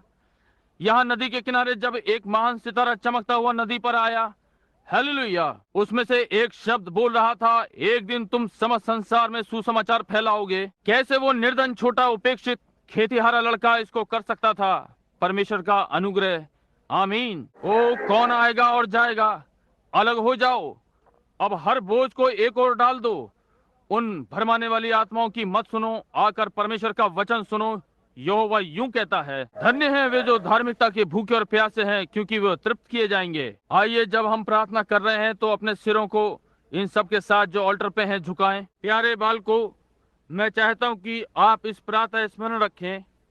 आप वहां हैं जब आप अपने बोझ को एक ओर रख रहे हैं।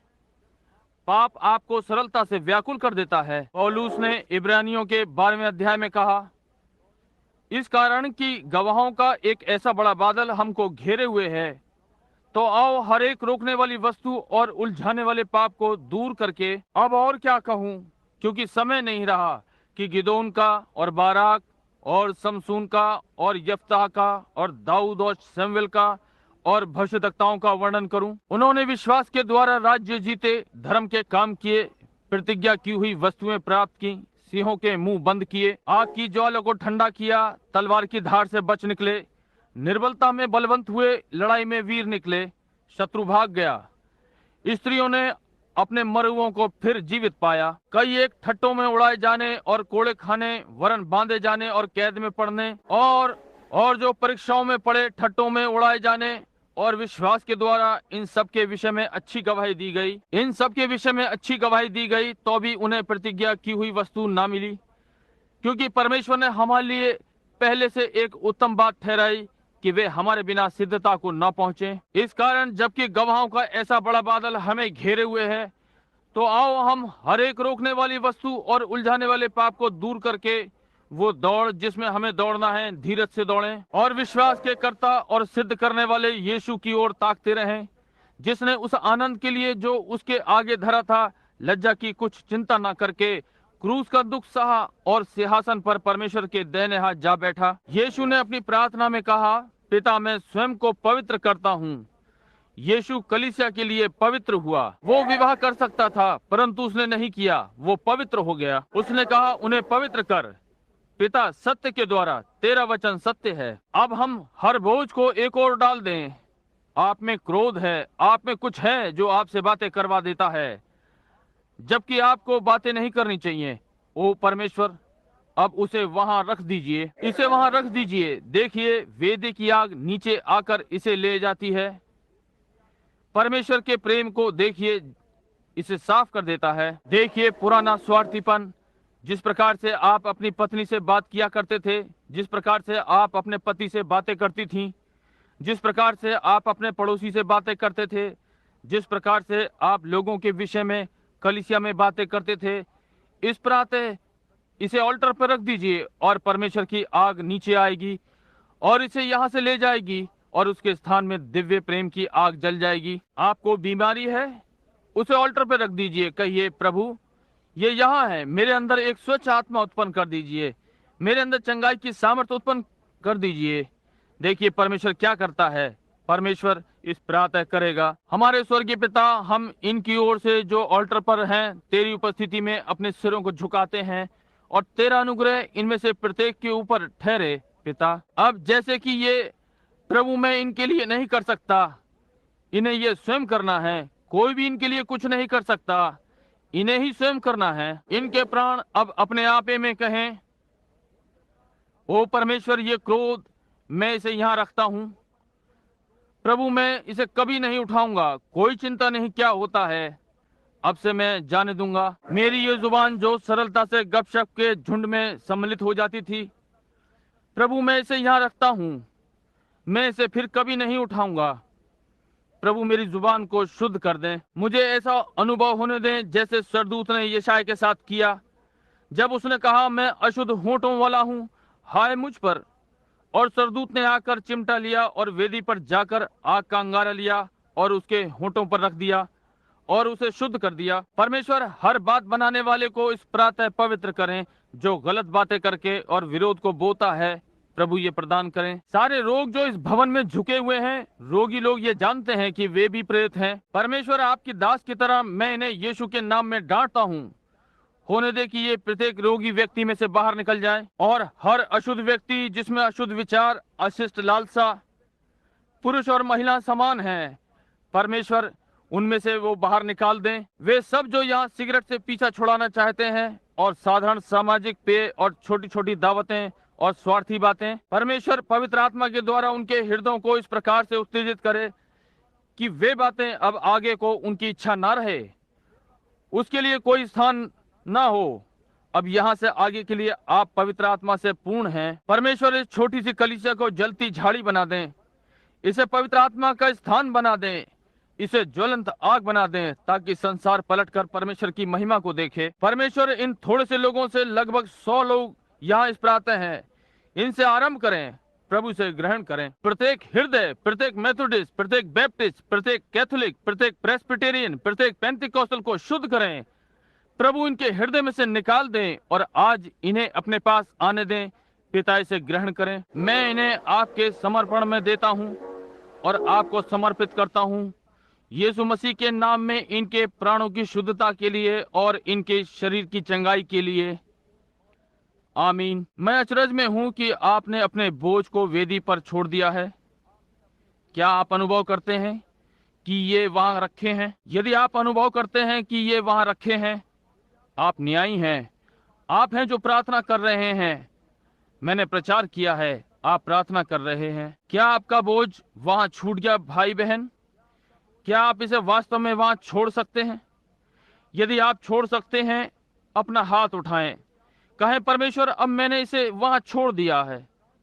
मेरे मतभेद मैं यहाँ वेदी पर छोड़ दूंगा। मेरी दाहिनी ओर वेदी के अंतिम सिरे की ओर इस विषय में क्या है? महिला, क्या आप इसे वहां छोड़ सकती हैं? क्या आप उस पुराने बोझ को वहां रख सकती हैं? जी हाँ, मेरा विश्वास तुझे देख सकता है, तू कैलवरी का मेमना। जबकि अब हम एक साथ इसे मिलकर गाते हैं। आप प्रत्येक वास्तविक आदर सहित अपने पैरों पर खड़ा हो जाए। अब हर कोई ध्यान पूर्वक सुने, कोई भी ना जाए। थोड़ा सा, सभा अभी समाप्त नहीं हुई है। मैं चाहता हूं कि आप इस छोटी सी पवित्रता को ले लें, इस छोटी सी गंभीरता को। जब जीवन अंधकार की भूल भुलैयों में भटकता हो और मेरे चारों ओर दुख फैले हों, तू मेरा मार्गदर्शक होना। अंधकार हटाकर दिन कर देना, दुख के आंसू पोंछ देना और होने दे कि आज के दिन से मैं सारा का सारा तेरा हो जाऊं। अब अपने पड़ोसी के लिए ना गाएं, अपनी आंखें बंद करके और धीरे धीरे गाएं, जैसा कि हम हाथ परमेश्वर की ओर उठाते हैं। अब मैं अचरज में हूँ। कितनों के पास पिता उस दूसरे देश में है? हम आपके हाथों को देखें। कितनों के पास माँ उस दूसरे देश में है? हम आपके हाथों को देखें। कितनों के पास बचाने वाला उस दूसरे देश में है? हम आपके हाथों को देखें। मैं चाहता हूं कि आप कुछ करें।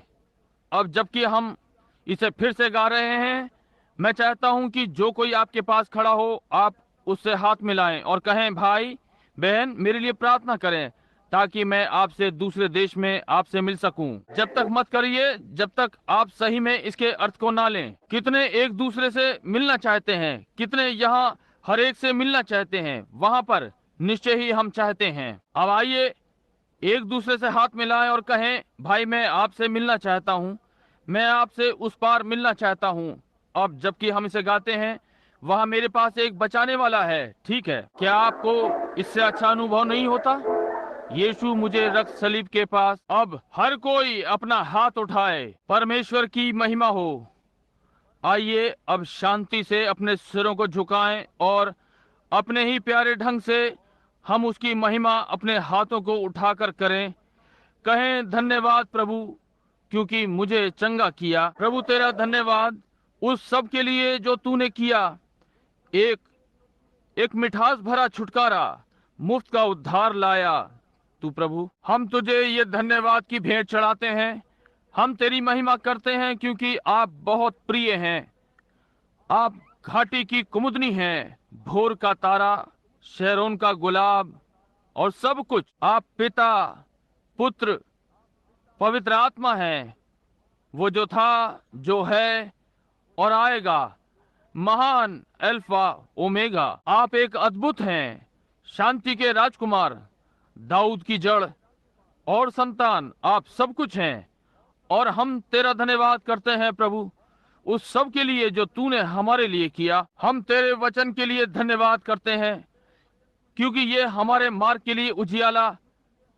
ओ प्रभु, हम प्रार्थना करते हैं कि आप हमें उजियाले में चलाएंगे।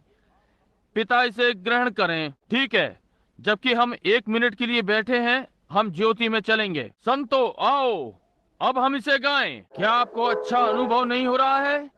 कितने अच्छा अनुभव कर रहे हैं? जरा अपने अपने हाथ ऊंचे करें और कहें, मुझे वास्तव में अच्छा लग रहा है। पवित्र आत्मा ने आप सबको घेरे में ले लिया है। तब हम ज्योति में चलेंगे, किसी की ना सुने। ज्योति क्या है? तेरा वचन चिराग है। अब ये कितना सुंदर है। ऐसा लगता है कि हम समाप्त नहीं कर सकते। पवित्र आत्मा हमें पकड़े हुए है। क्या आप ऐसा अनुभव नहीं करते? ऐसा अनुभव हो रहा है जैसे कि मैं समाप्त नहीं कर सकता। ऐसा लगता है कि जैसे कि नहीं कर सकते। मैं उनमें से एक होना चाहता हूँ। मैं सीधा प्रचार मंच पर से जाना चाहता हूँ। आमीन। ओ, कितना अद्भुत है। मेरे भाइयों ने अपने जीवन का लहू दे दिया। अभी और भी हैं जो यही कार्य करेंगे। चिंता न कीजिए, इसका बहुत जल्द ही प्रदर्शन होने वाला है। आप या तो भीतर जाएंगे या बाहर। वे सब अब गिरजों की सभा के साथ मिलने जा रहे हैं और सब उसमें जा रहे हैं। वे सब एक दूसरे के साथ मिल रहे हैं। ओ प्रभु, मुझे ऐसा लग रहा है जैसे रैप्चर कलीसिया के ऊपर है। ओ, मुझे बहुत अच्छा लग रहा है। सारे पाप लहू के नीचे हैं। देखिए, पवित्र आत्मा वचन को पसंद करता है। वचन वो है जो कि पवित्र आत्मा खाता है। समझे? ओ, ये नीचे आकर लोगों के मध्य में हो जाता है, उनको पापों से शुद्ध करता है, उनके रोगों को ले लेता है, उनकी दबी आत्मा को ले लेता है। अब मैं पिए हूँ, केवल पिए हूँ जितनी हो सकती है। पवित्र आत्मा में, प्रेम में मेरा हृदय उभर रहा है। कोई चिंता नहीं, किसी ने कभी क्या किया था वो क्षमा हो गया। आपका कट्टर शत्रु अब समाप्त हो गया है। किसी ने कभी कोई बात की हो या कुछ कहा हो, यदि मैं ठीक है, जो कि सब चला गया, अब सब शुद्ध हो गया। ओ, ये कितना अद्भुत है। कितना अद्भुत समय होगा। आपको पसंद है ये? आइए। मुझे पुराने चलन की बेदारी का अनुभव इस कलीसिया में हो रहा है। क्या आपको नहीं? बस एक पुरानी शुद्धता बढ़ती जा रही है। भला पुराना अद्भुत समय, क्या आपको अच्छा नहीं लग रहा है? ओ, मैं उसकी महिमा करूंगा, मैं उसकी महिमा करूंगा। मेमने की महिमा करो, क्योंकि पापियों के लिए वध हुआ है। अब हम में से प्रत्येक गाय। आप जानते हैं, मैं जानता हूं। यहाँ आए भाई नेविल, इसकी अगुवाई में आप मेरी सहायता करें। अब इस प्रातः अब सब एक साथ अपने हाथों को उठाएं और मेरे साथ गाएं। अब हर कोई आए। आमीन। ये अद्भुत है। आमीन। बहुत ही अद्भुत। ओ, अब आइए हम अपने पैरों पर खड़े हो जाएं। सब, मुझे आशा है आपको अच्छा अनुभव हो रहा है। आज रात्रि की सभाओं को स्मरण रखें। अब हम अपना पुराना विसर्जन वाला गीत गाना चाहेंगे। यीशु के नाम में झुकते हैं, उसके चरणों में झुकते हैं। स्वर्ग में राजाओं का राजा, हम उसे ताज पहनाएंगे जब हमारी यात्रा पूरी हो जाए। ठीक है, अब हर एक एक साथ, ठीक है। कितनी शानदार प्रातः है, कितना अद्भुत समय है। अब आइए अपने सिरों को एक क्षण के लिए झुकाएं। अब प्रत्येक सीधा मसीह की ओर देखें, आपका बचाने वाला एक शांति के मार्ग से। मैं चाहता हूं कि आप उसको धन्यवाद और महिमा दें। कहें, प्रभु मैं आपका बहुत धन्यवादित हूं कि आपने मेरे प्राण को पवित्र किया है। मैं आपका बहुत धन्यवादित हूं कि आपने मेरे लिए ये सब किया है। अब तेरा आत्मा सारे दिन मुझ पर हो। प्रभु मेरी अगुवाई करें, मुझे निर्देशित करें, मुझे आशीषित करें। परमेश्वर आपको ये आशीष प्रदान करे, ये मेरी प्रार्थना है। अब जब हम अपने सिरों को प्रार्थना में झुकाए हुए हैं, भाई नेविल प्रार्थना के द्वारा हम सबको विसर्जित करेंगे।